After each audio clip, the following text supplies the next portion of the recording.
அனைவருக்கும் அன்பான காலை வணக்கம். இன்றைய வகுப்பில் அதாவது செப்டம்பர் 19ஆம் தேதி டாக்டர் ஒரு விஷயம் சொல்லியிருந்தார். அது என்ன அப்படின்னு நேற்று கேட்டிருந்தேன். நேற்றுக்கே பதில் சொல்லிருந்தா கரெக்டாக இருந்துருக்கும். ஏன்னா இன்னைக்கு நேற்றுக்கெல்லாம் போய் 19ஆம் தேதி என்ன சொன்னாருன்னு வீடியோ போட்டு பார்த்தாங்க. சரி, இருந்தாலும் கேள்வி கேட்போம். அப்படியாவது பதில் சொல்கிறாங்களான்னு அப்படின்னு கேட்குறேன். 19ஆம் தேதி டாக்டர் என்ன சொன்னாங்க அப்படிங்கிறத யாராவது நிறைய சொன்னாரு. அதை பர்டிகுலரா ஃபாலோ பண்ண சொல்லி ஒரு விஷயம் சொல்லியிருந்தாங்க டாக்டர். அது யாராவது சொல்ல முடியுமா? சொல்றேன் சார். ஹலோ, நான் சொல்லட்டேன் சார். சொல்லுங்க மேடம், லட்சுமி மேடம். அது வந்து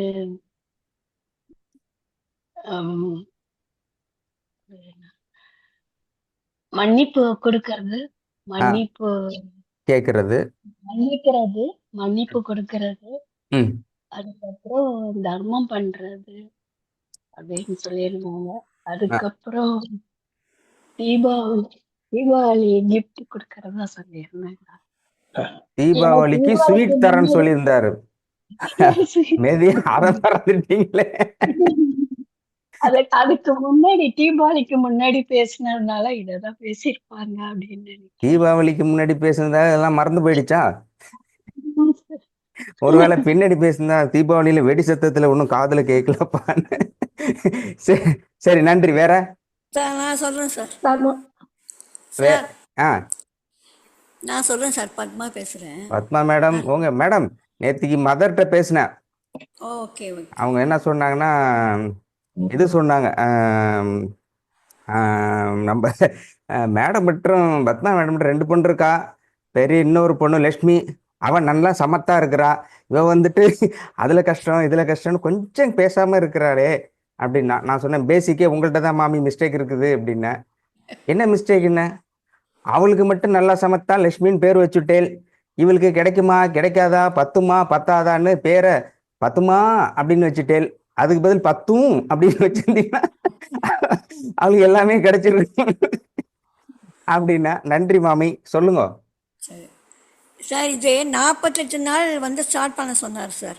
அதாவது மருந்து நம்பர் 1 நான் வந்து ரெஃபர் பண்ணி தான் பேசுகிறேன் சார். எனக்கு ஆக்சுவலாக நினப்பு இல்லை. நான் நோட்டை எழுதி வச்சிருக்கனால ரெஃபர் பண்ணி பேசுகிறேன். கலக்குறீங்க மாமி.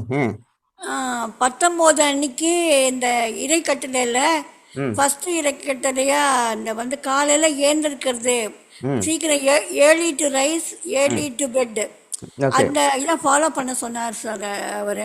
அது மருந்து நம்பர் 1 கொடுத்துருக்காரு. அதான் ஓகே. அதான் சார். அவ்வளோதானா? இல்லை, நிறைய இறைக்கட்டளையை ஃபாலோ பண்ணோம். இதில் மருந்து நம்பர் 1 கொடுத்த டேட்டு அது 19 கொடுத்துருக்காரு. ஓகே, சூப்பர், நல்லா சொல்லியிருக்கீங்க. 48 நாள் ஆயிடுச்சு சார். அதுக்கு தான் அதுதான் நீங்கள் 48வது நாளில் பிடிச்சிருக்கீங்க. நீங்கள் 48 நாள் என்னைக்கு? இன்னைக்கா நாளைக்கா? நேத்திக்கு சார். அதுக்கு தான் கரெக்டாக பிடிச்சிருக்கீங்க. நேத்திக்கு கரெக்டாக பிடிச்சிட்டீங்க. சரி, நன்றி நன்றி மேடம், நன்றி. பரவாயில்ல, இவ்வளோ சின்சியராக எழுதி அதை ஃபாலோ பண்ணி எடுத்துருக்கீங்க. பட் நிச்சயமா நான் வீடியோ பார்க்கல, நல்லா தெரியுது.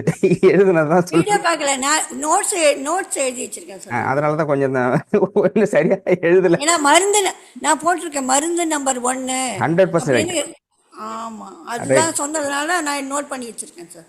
இன்னும் இடையில அங்கே மானே தேனைன்னு போட்டால் கொஞ்சம் ஃபுல்லாகும். வேற ஏதாவது சொல்றாங்களான்னு பார்ப்போம். வேற யாரும் இல்லை. பார்த்தீங்கன்னா எல்லாம் தலைகளாக தான் இருக்கு. தலைக்குள்ள என்ட்ரி ஆனது கம்மியாக தான் இருக்கு போல இருக்கு. ஓகே, வேற யாராவது?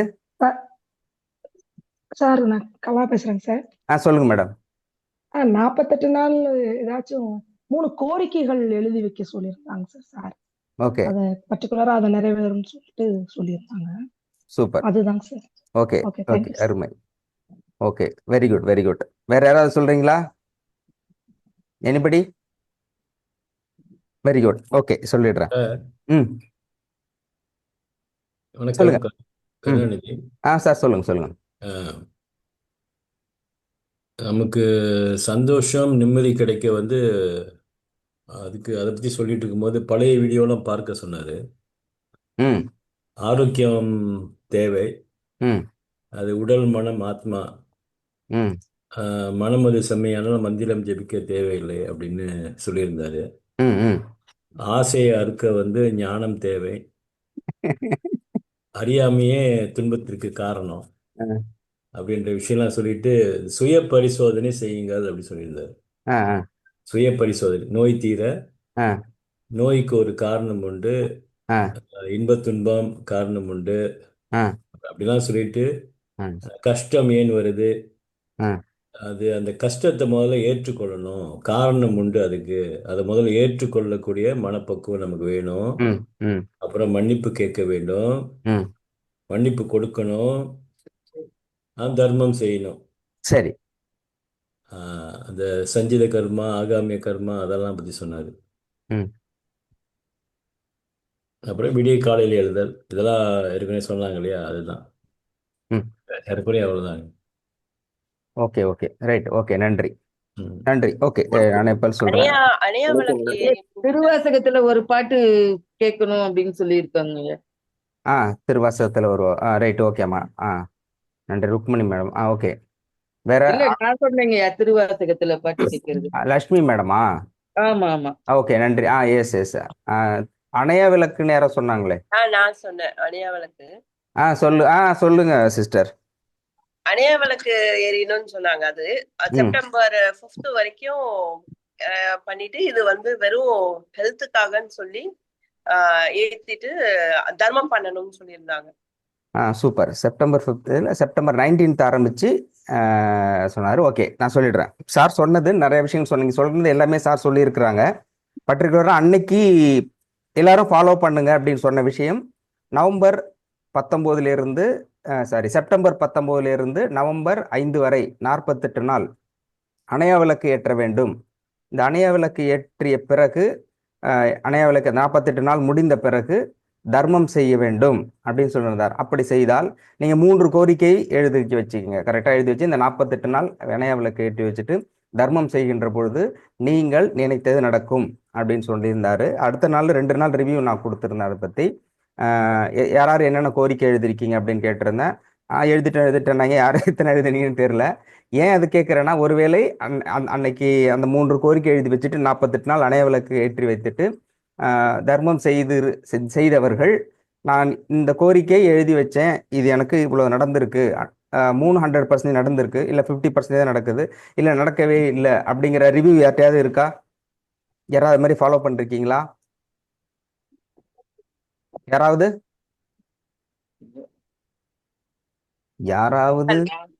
நான் சொல்றேன். சொல்லுங்கம்மா.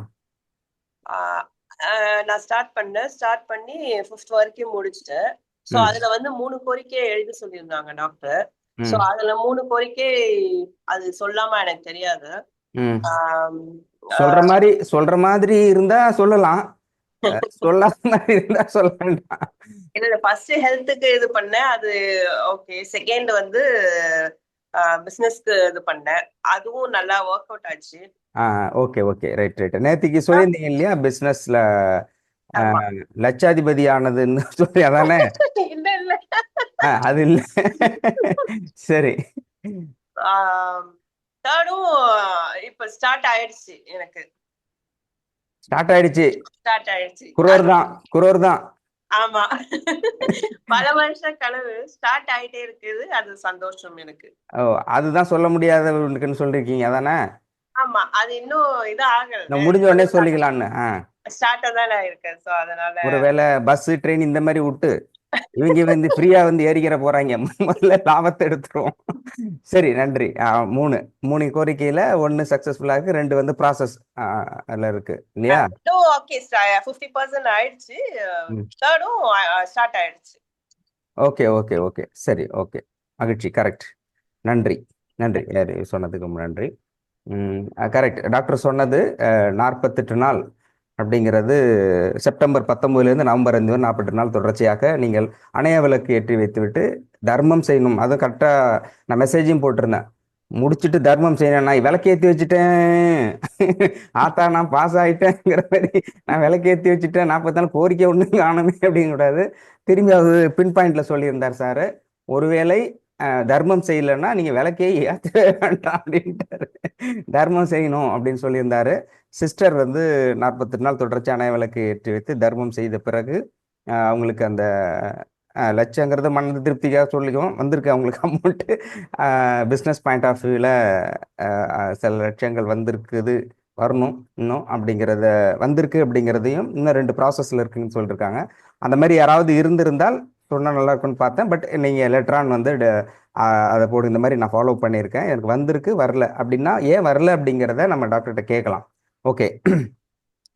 கற்றதும் பெற்றதும் அந்த தொடர்ச்சியாக இன்றைக்கு இந்த செஷனுங்கிறது இன்னையோட முடிவு. நாளைக்கு டாக்டர் பேசுவாங்க. அதில் வந்து மரியாதைக்குரிய பவானி மேடம் அவர்கள் தற்போது பேசுவார்கள், தன்னுடைய அனுபவத்தை பகிர்ந்து கொள்வார்கள். வணக்கம் மேடம். வணக்கம் சார். வணக்கம்.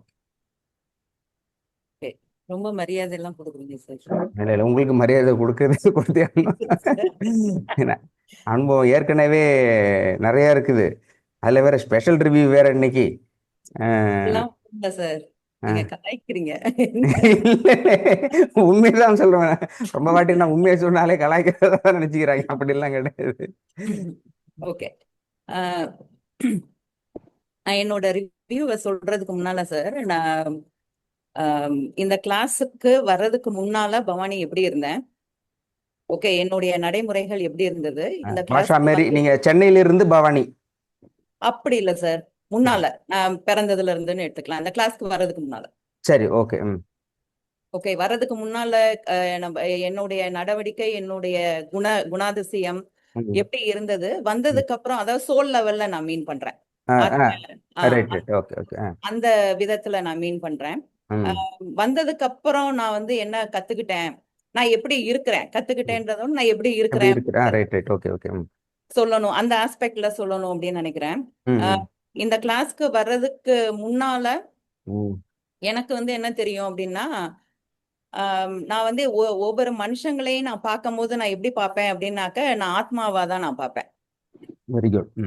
ஆத்மாவா தான் நான் உணர்ந்து நான் பார்ப்பேன். இப்ப யாராவது ஒருத்தவங்க சந்தோஷமா இருக்காங்க, இல்ல வருத்தமா இருக்காங்க, இல்ல அழகா இருக்காங்க, ஹவவர் இருந்தாலுமே எனக்கு அந்த அந்த பொண்ணை பாரு, அந்த பையனை பாரு அப்படி எனக்கு வராது. என் மனசுக்குள்ளேயே என்ன இருக்கும்னா, எவ்வளவு அழகான ஆத்மா, எவ்வளவு, அந்த மாதிரிதான் எனக்கு வந்து அந்த எண்ணம் வந்து எனக்கு அழகுங்கிறது வந்துரும் சார். அது குணத்தின் அழகு, செயல்பாட்டின் அழகு. ஓகே, சோ எனக்கு அப்படிதான் ஒவ்வொருத்தவங்களையும் எனக்கு பார்க்க தோணுமே ஒழிய எனக்கு வந்து மனுஷங்க அப்படி எனக்கு தெரியாது. ஓகே, சோ இததான் நான் எனக்கு முன்னால, எனக்கு வயசு எந்த இதெல்லாம் எனக்கு ஞாபகம் இல்லை, எப்ப இருந்து நான் இப்படி எனக்குள்ள அந்த சேஞ்சஸ் வந்தது கத்துக்கிட்டேன் அப்படின்னு எனக்கு சொல்ல தெரியல. நான் அப்படிதான் நான் பார்ப்பேன். அடுத்தது வந்து கொஞ்சம் யோசித்து பார்க்கும் போது என்னுடைய புரிதலோ நடவடிக்கையோ ஒரு சிச்சுவேஷனை நான் பாக்குறனோ அதை நான் சால்வ் பண்ற விதமோ எல்லாமே வந்து என்னன்னாக்க கர்மாவின் அடிப்படையில தான் எனக்கு அறியாமையே நான் அப்படிதான் நான் இருந்திருக்கேன். ஓகே, கொஞ்சம் எனக்கு வயசாக 25, 30, 35 அப்படின்னு ஆக தான் எனக்கு புரியுது, ஓ இதுபடிதான் நம்ம இருக்கிறோம் அப்படின்றது எனக்கு தெரிய வருது. அதனால என்னோட க்ளோஸ் சர்க்கிள், ஃபேமிலிலையும் சரி, வெல்விஷர்ஸ் எல்லாருமே என்னைய எப்பயுமே என்ன பார்ப்பாங்கன்னா ஒரு மியூசியம் பீஸா தான் பார்ப்பாங்க.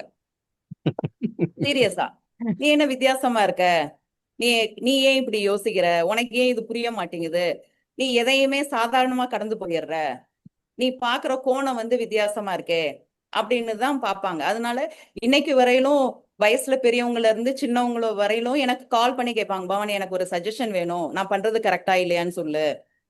ஓகே, அப்ப நான் என்ன யோசிப்பேன் அப்படின்னாக்க, எந்த விதத்துல நான் அவங்களோட வித்தியாசமா இருக்கிறேன்னா ஒன்றும் கிடையாது. நான் வந்து நம்ம யாருன்றத புரிஞ்சு அதுபடி அந்த விஷயங்கள் படி நம்ம நடந்துகிட்டோம் அப்படின்றனாலதான் வந்து வித்தியாசமா இருக்கு அப்படின்றத எனக்கு அது புரியுது. ஓகே, அதன் அடிப்படையில ஜென்ரலா நான் என்னோட பர்சனல் விஷயம் எனக்கு அது சொல்லி பழக்கம் கிடையாது. ஓகே, இது எனக்கு ஒரு 20 வயசுல இருந்து இல்ல ஸ்கூல் படிக்கிற வயசுலயும் சரி, எங்க வீட்டுல இது எங்க அம்மா இது எங்க அப்பா இது அப்படின்னு ஷேர் பண்ணுவோம். அது இப்ப ஜென்ரலா லேடிஸ் வந்து ஷேர் பண்ணிக்கிருவாங்க. பட் எனக்கு அது வந்து பழக்கம் கிடையாது. எவ்வளவு பெரிய பிரச்சனையா இருந்தாலும் எனக்குள்ள நான் அதை ப்ராசஸ் பண்ணி கடந்து போயிருவேனே ஒழிய எனக்கு வந்து அது சொல்லி பழக்கம் இல்லை. அதுக்கு காரணம் என்ன அப்படின்றது பல தடவை நான் யோசிப்பேன். ஏன் நான் அதை வந்து யார்ட்டையும் நான் ஷேர் பண்றது இல்லை, ஏன்னா முக்கால்வாசி என்னை பத்தி யாருக்கும் தெரியாது. ஓகே. அதுக்கு காரணம் வந்து என்னன்னாக்க எனக்குள்ள ஏற்படுற அந்த நான் அன்னைக்கே நான் சொன்னேன், அந்த மனசு பத்தி பேசும்போது நான் சொன்னேன், நம்ம அந்த தாட்ஸை வந்து நம்ம கிளியரா அண்டர்ஸ்டாண்ட் பண்ணி அதை ப்ராசஸ் பண்றப்ப ஆட்டோமேட்டிக்கா நம்மளுக்கு யாருமே தேவையில்லை. ஓகே. ஸோ ஒவ்வொரு விஷயமும் நான் என்ன சொல்றேன், இப்ப ஆத்மா அப்படின்னு எடுத்துக்கோங்களேன். தெரிஞ்சுக்கிறதுன்னு ஒண்ணு, அதாவது புரிஞ்சுக்கிறதுன்னு ஒண்ணு, உணர்தல்னு ஒண்ணு இருக்கு. 2 விஷயம் இருக்கு. இப்ப சார் கிளாஸ் எடுக்கிறாங்க அப்படின்னா நம்ம வந்து புரிஞ்சுக்கிறோம். புரிஞ்சு கொஞ்சோண்டு செஞ்சா நல்லது. இவ்வளோ ஒவ்வொருத்தரும் அனுபவத்தை ஷேர் பண்றாங்க, எனக்கு இது நல்லா இருக்கு அது நல்லா இருக்குன்னு புரிஞ்சு செய்யறது. இன்னொன்னு உணர்ந்தோன்னு வச்சுக்கோங்களேன், நம்ம அதுவாவே மாறிடுவோம் நம்மள அறியாம. அதுதான் உணர்தல் மீன் பண்றேன் நான். ஓகே. சோ அப்ப நம்ம அப்படி உணர்ந்து செய்யறப்ப அது அந்த வாழ்க்கை முறை இருக்கு இல்லையா, அது வந்து இப்போ புரிந்து உணர்வு அப்படின்னா டாக்டர் சொல்றதை புரிஞ்சுக்கிறது, இதுதான் சொல்றாருன்னா புரிஞ்சுக்கிறோம். அதை ரியாலிட்டியா செஞ்சு பார்த்துட்டு அது உண்மையிலே நடந்தா அது உணர்தல். இல்ல கரெக்டா? சார், நான் ஒரு எக்ஸாம்பிள் சொல்றேன். இப்ப நான் சொன்னேன், நான் ஆத்மாவா தான் நான் எல்லாரையும் பார்ப்பேன் அப்படின்னு நான் சொன்னேன். ம். ஓகே. இப்ப ஆத்மானா என்னன்னு புரிஞ்சுக்கிறது கான்செப்ட், அது புரிஞ்சுக்கிறது. எஸ் எஸ் ஆமா. ஓகே. உணர்தல் அப்படின்றது அதுவாவே நம்ம வந்து ஒவ்வொரு நிமிஷமும் நம்ம அப்படிதான் இருப்போம். ம். அது வந்து உணர்ந்து இருக்குது. ம். இப்ப தொடும்போது உணர்றமே அந்த மாதிரி இல்லையா அது? அந்த அந்த அந்த மாதிரி நம்மளுக்கு அது வந்து என்னன்னாக்கா மசில் மெமரி நம்ம சொல்லுவோம் பாத்தீங்களா, நம்மள அறியாமே அது உள்ள நம்மளுக்கு அப்படிதான் இருக்கும். எனக்கு வந்து மனுஷங்களா எனக்கு இப்ப நான் யோசித்து பார்த்தேன்னா அப்படி நான் பாப்பேனா அப்படின்னா எனக்கு தெரியல. ஏன்னா நான் அப்படிதான் உணர்ந்து ஆத்மாவா நான் உணர்க்கும் போது நான் எல்லாரையும் நான் அப்படிதான் நான் பார்ப்பேன். ம். நான் சொல்றது புரியுது இல்லையா உங்களுக்கு? எனக்கு புரியுது, ஆனா மத்தவங்களுக்கு புரியுது. சோ புரிஞ்சுக்கிற ஒரு கான்செப்ட வந்து இப்ப கர்மான்னு எடுத்துக்கோங்களேன், அத புரிஞ்சுக்கிறதுன்னு ஒண்ணு மீனிங் இருக்கு. ஓகே. அத உணர்ந்து செய்யறப்ப அது வேற. இப்ப மன்னிப்புலயே நிறைய பேர் சொன்னாங்க, மன்னிப்பு சொல்லணும், மன்னிப்பு கேட்கணும் அப்படின்றது அந்த ப்ரொசீஜர் இருக்குது பாத்தீங்களா, அதை தெரிஞ்சுக்கிறது ஒண்ணு, அதாவது புரிஞ்சுக்கிறதுன்னு ஒண்ணு. உணர்தல் அப்படின்றது அது வேற லெவல். ஓகே. அந்த மன்னிப்பையே நம்ம உணர்ந்து கேட்கிறோம்னு வச்சுக்கோங்களேன், அது நிஜமாவே நம்மளோட பாவம் வந்து அது கரையிறத நம்ம வந்து நம்ம அதை ஃபீல் பண்ணலாம். ஓகே. சோ அதுதான் அந்த 2 வார்த்தை. நான் ஒரு 2-3 எக்ஸாம்பிள் சொல்லியிருக்கேன், புரியும்னு நினைக்கிறேன் நானு. ஓகே. சோ ஒவ்வொரு விஷயத்தையும் நம்ம வந்து புரிஞ்சுக்கிறதுன்றது ஒண்ணு, உணர்ந்துட்டோம் அப்படின்னா அதுவாவே நம்ம மாறிடுவோம் சார். அது நம்மளுக்கு தெரியாது. அதுவும் தெரியாது, தெரிஞ்சதானே ஏதாவது புரியும்.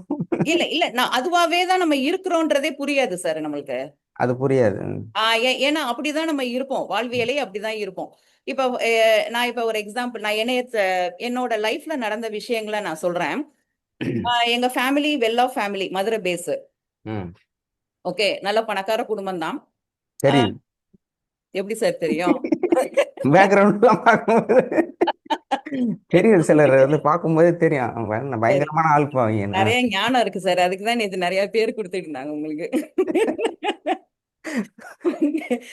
சோ வெல் ஆஃப் ஃபேமிலி, ரொம்ப ஸ்ட்ரிக்ட். எங்க ஃபேமிலியில படிச்சு ஒரு பொண்ணு வேலைக்கு அனுப்புறது அப்படின்றது குதிரை கொம்பு.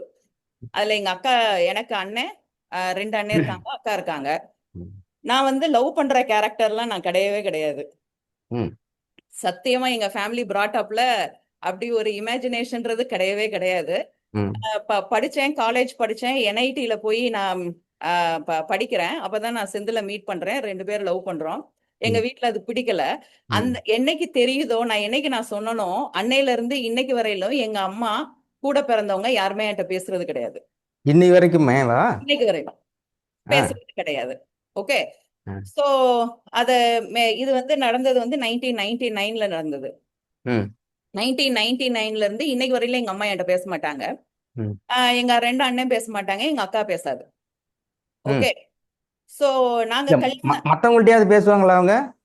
என்கிட்ட மட்டும் தான் சார் பேச மாட்டாங்க.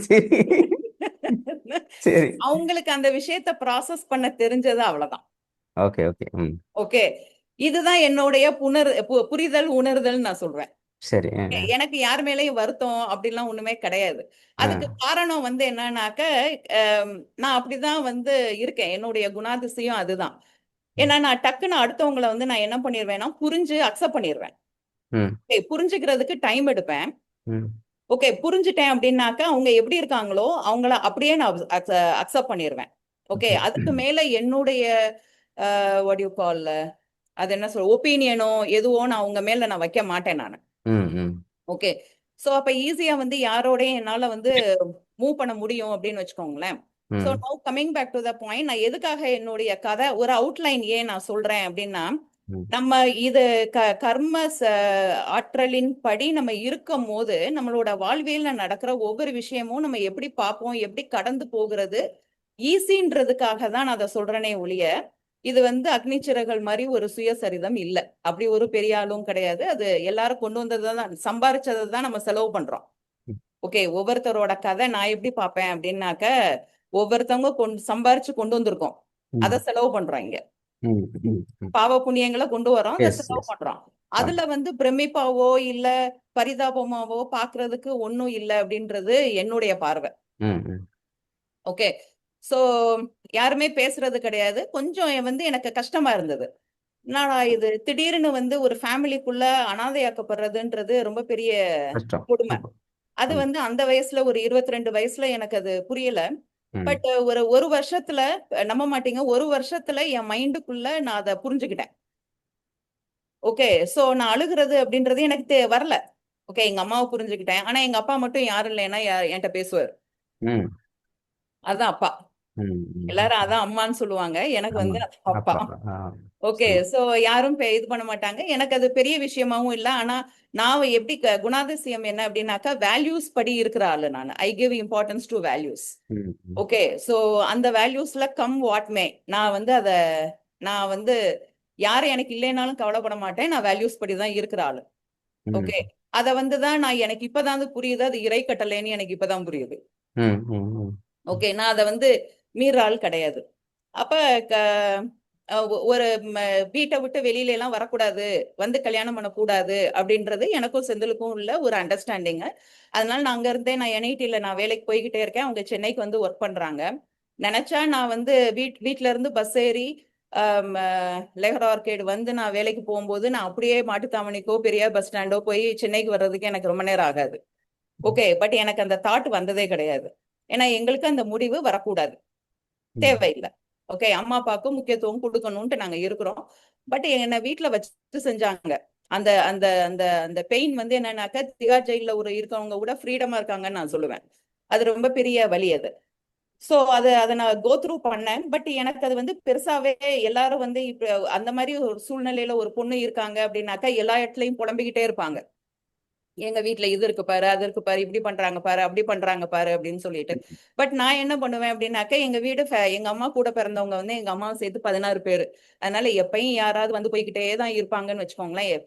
அப்ப ஃபங்க்ஷன் வீட்டுல ஏதாவது ஒண்ணு நடக்குது அப்படின்னா என்கிட்ட சொல்ல மாட்டாங்க. ஏன்னா பேசுறது கிடையாது, சொல்ல மாட்டாங்க.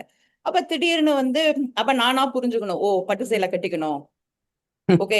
என்னன்னு தெரியாது. ஓ எங்க அண்ணனை வந்து வீட்டுல வந்து கல்யாணத்துக்கு பேசி முடிக்க வர்றாங்க போல அப்படின்னு சொல்லிட்டு. அப்ப அது மாதிரியே ஓடுச்சுன்னு வச்சுக்கோங்களேன். அப்ப 2 அண்ணனுக்கும் வந்து எங்க அப்பா வந்து தெளிவா புரிஞ்சுட்டாரு, இந்த பொண்ணு வந்து ஸ்ட்ராங்கா இருக்கா, இவளை வந்து உடைக்க முடியல, அதனால நம்ம ரிட்டையர் ஆகிறதுக்கு முன்னால பசங்களுக்கு கல்யாணம் பண்ணிடுவோம் அப்படின்னு சொல்லிட்டு எங்க 2 அண்ணனுக்கும் கல்யாணம் பண்ணி வச்சுட்டாங்க. எங்க 2 அண்ணன் கல்யாண போட்டோல பாத்தீங்கன்னா நான் இருக்க மாட்டேன்.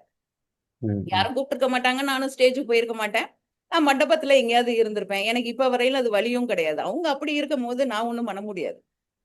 ஓகே. சோ எங்களுக்கு வலிக்குது. அதுல ஒண்ணுமே இல்ல சார். இல்ல இல்ல மேடம், இந்த இது நம்ம சரத்குமார் படத்துல எல்லாருக்கும் போது கடைசியில எங்கப்பா ஆளை காணும் போது சூரியவம்சம். பத்தியா சார் ஒருத்தவங்க வந்து இப்படித்தான் இருக்கிறாங்க அப்படிங்கும் போது மாத்த முடியாது சார். இந்த பாயிண்டை மட்டும் நீங்க எடுத்து நீங்க யோசித்து ப்ராசஸ் பண்ணி பாருங்க, உங்களுக்கு புரியும். வேண்டாம், இந்த பாயிண்ட் வேண்டாம். ஒருத்தவங்களை நம்ம வெளியில இருந்து சேஞ்சஸ் வந்து கொண்டு வர முடியாது சார். ஆமா, அவங்க உள்ளுக்குள்ள. கிட்டதான் ஃபர்ஸ்ட் சேஞ்சஸ் கொண்டு வர முடியும். எஸ். அதனால நான் எதையுமே நான் ட்ரை பண்ணதே கிடையாது. அவங்க அப்படிதான். அப்படிங்கும் போது அதுக்கு தகுந்தாப்புல அந்த சூழ்நிலையில நான் எப்படி பிரசன்ட் பண்ணிக்கணும், அதுல எங்க அம்மா அப்பாவுக்கு எதையுமே வந்து வீட்டுல இருக்குது வெளியில தெரியாம எப்படி நடந்துக்கணும்னு தான் நான் யோசனை ஒழிய அந்த பெயின் எனக்கு வராது. Okay okay. யாருக்குமே தெரியாது. எங்க 2 அண்ணனுக்கும் கல்யாணம் ஆச்சு. அப்புறம் வந்து என்னன்னாக்க, இப்ப எங்க ஃபேமிலி ஃப்ரெண்டு கேக்குறாங்க, என்ன நீ கலகலன்னு சிரிச்சுட்டே இருப்ப, என் வீட்டுல வந்து ஒரு மாதிரி கிரிம்மா இருக்க, உங்க வீட்டுல ஏதோ பிரச்சனை இருக்கு அப்படிங்கும் போது நான் சொல்றேன், இதெல்லாம் ஒரு விஷயமா, உங்க அம்மாக்கு ஏன் இதுலன்னு பேசுறாங்க. எங்க அம்மா வீட்டுல என்னடா பிரச்சனை, வீடே பிரச்சனை தான். ஆமா. அப்ப என்ன பண்றாங்கன்னா, எங்க அப்பாட்ட வந்து பேசுறாங்க. பேசும்போது என் ஃபேமிலி ஃப்ரெண்டு அந்த சார் வந்து பேசுறாரு. பரதப்பா பேசுறாரு. ம் பேசும்போது என்னன்னாக்க, இல்ல சார் என் ஒய்ஃப் வந்து அக்செப்ட் பண்ணிக்க மாட்டாங்க. ஆம், ஏன்னா எங்க தாத்தா வந்து சேர்மன் அந்த மானாமதுரை ஜில்லால. அப்ப எங்க அம்மா சீதனம் கொடுக்கும்போது அந்த பெருமை பீத்துறது பெருமை எல்லாத்தையும் தூக்கிட்டு வந்துட்டாங்க போல. அதே தூக்கி நாங்க வீட்ல எங்க அம்மாவை இது கிண்டல் பண்ணும்போது அதான் சொல்லுவோம், உங்க அப்பா தானே சேர்மனா இருந்தாரு, உங்களுக்கு என்ன, ஏன் அதெல்லாம் தலையில வச்சுக்கிறீங்கன்னு நாங்க கிண்டல் பண்ணிட்டு இருக்கோம். எங்க அம்மா ஒத்துக்கவே மாட்டாங்க. அதனால பவானியை வந்து கல்யாணம் பண்ணிட்டு போக சொல்லிருங்க அப்படின்னாங்க. சரின்னு கல்யாணம் பண்ணியாச்சு. கல்யாணம் பண்ணிட்டு நான் வந்து என்ன பண்ணேன், எங்க மதுரை கூடல எல்லாம் சேர்ந்து தான் கல்யாணம் பண்ணாங்களே ஃபேமிலி எல்லாம்? கண்டிப்பா கிடையாது. ஓ இல்ல. கிடையாது. நான் வீட்ல இருந்து நான் டெய்லி வந்து அந்த பெருமாள் கோயிலுக்கு போவேன். அதே மாதிரி நான் வந்தேன். ம். செந்தில் வீட்ல சொல்லிட்டோம். பண்ணாதீங்க. இந்த பொண்ணு ஃபேமிலி வந்து கொஞ்சம் ஒரு மாரி. அதனால வந்து வெட்டினாலும் வெட்டுவானுங்க. வராதீங்கன்னு செந்தில் சொல்றாங்க. அவங்க அம்மா, அப்பா சொல்றாங்க, "இல்ல இல்லடா நாங்க வருவோம். உனக்குன்னு சப்போர்ட் வேணும்ல. அதுக்கு மேல வராந்தா வாங்க." அப்படின்ட்டு கோயில்ல தான் கல்யாணம் பண்றோம். எனக்கு வேண்டிய ஃப்ரெண்ட்ஸ், வெல் விஷர்ஸ் வந்தாங்க. அடேப்பா, படத்தை விட பயங்கர திருளா இருக்கே. ஆமா. வந்து வெளியில வந்து எங்க அம்மாவுக்கு நான் ஃபோன் பண்றேன். அந்த சமயத்துல எங்க அம்மா சென்னையில இருக்காங்க, எங்க சின்ன அண்ணன் வீட்ல. ஃபோன் பண்ணி, அம்மா நான் செந்தில கல்யாணம் பண்றேன். பண்ணியாச்சு. இங்க சொகலியா நகர்ல தான் மாமியார் வீடு. வெட்டுறா இருந்தா அங்க வந்து வெட்டிக்கோங்கம்மா. நான் எங்கேயும் ஓடல அப்படின்ட்டேன். நீ வீட்டுக்கு வா, வீட்டுக்கு வா அப்படின்னா, என்ன இப்படி பேசுறேன்னா, உங்களுக்குள்ளதுதாம்மா, உங்க ஜீனு தாம்மா எனக்கு அப்படின்னு சொல்லிட்டு. ஸோ ம் அப்ப வந்து என்ன பண்ணோம்னாக்க, கல்யாணம் பண்ணியாச்சு. பண்ணிட்டு வந்து என்ன பண்றோம் அப்படின்னா, ம் இப்படியே லைஃப் போகுது. ஒரு ஆக்சிடென்ட் அன்னைக்கு ஜானகி அம்மா சொன்னப்ப ஒரு விஷயம் நான் சொன்னேன். ம் ஓகே, நான் கோமால இருந்தேன் அப்படின்னு சொல்லிட்டு. ஆக்சுவலா என் ஃபேமிலியில வந்து we all met with an accident. நாங்க ஸ்ரீலங்கால வேலை பண்ணிட்டு இருந்தோம். செந்தில் வந்து அங்க ஸ்ரீலங்கால நானும் அவங்களும் வேலை பண்ணிட்டு இருந்தப்ப வி ம் all met with an accident. அப்ப பையன் வந்து 5 வயசு, பொண்ணு வந்து பாப்பாக்கு வந்து 6 மாசம். ஓகே, செந்தில் வந்து ஸ்பாட் டெட். நான் வந்து கோமால இருக்கேன். அதுல இருந்து ரெக்கவர் ஆகி வர்றேன். வந்து எனக்கு இன்னொரு ஷாக்கு, எனக்கு என்ன நடந்துச்சுன்னு எனக்கு தெரியாது. ஆக்சிடென்ட் ஆனதும் எனக்கு தெரியாது. என்ன என்னைய சுத்தி என்ன நடக்குதுன்னு எனக்கு தெரியாது. பட் அதை ரியலைஸ் பண்றதுக்குள்ளேயே எனக்கு சுத்தி ஒரு வியூகம் என்ன பண்ணிட்டாங்க அப்படின்னாக்க, மாமியார் வீட்டு சைட்ல எல்லாமே சப்போர்ட்டா இருந்தவங்க வந்து விலகுறாங்க என்னைய. ம் ஓகே, சோ அந்த டைமுக்குள்ள நாங்க என்ன பண்றோம், மதுரையிலையும் சென்னையிலையும் நாங்க சம்பாரிச்சு வீடு வாங்குறோம். அதை எடுத்துட்டு என்னைய விடணும் அப்படின்னு நினைக்கிறாங்க. ஓ. ஓகே, சோ அப்ப இதுதான் நான் சுருக்கமா தான் நான் உங்களுக்கு சொல்றேன். சோ நான் வெளியில வர்றேன். வெளியில வந்துட்டு இப்ப என்ன பண்றோம்னா, நான் இப்ப ஒர்க் பண்ற group Thakral group, Singapore based company. So அதுலயே நான் என்ன பண்றேன்னா, திருப்பி நான் ஸ்ரீலங்காக்கு போறேன். போகும்போது என் மாமியார் வீட்ல ரொம்ப ஏமாற்றம். என்னடா இது, இவ தப்பிச்சு போறாளே, ஒரு பொண்ணு தானே, இவளை வச்சு செய்வோம். இங்கே இருந்து நம்ம காலு கீழே கிடக்கும் அப்படின்னு எதிர்பார்த்திருப்பாங்க போல. நான் அதை கேள்விப்பட்டேன். பட் நான் என்ன பண்ணேன்னா, நான் யாருக்கிட்டையும் எதையுமே நான் சொல்ல மாட்டேன், அழுக மாட்டேன். இதுவரையிலும் நான் ஆக்சிடென்ட் நான் உங்கள்ட்ட நான் அன்னைக்கு சொல்லும் போதே எனக்கு அந்த ஃபீலிங் இருக்காது.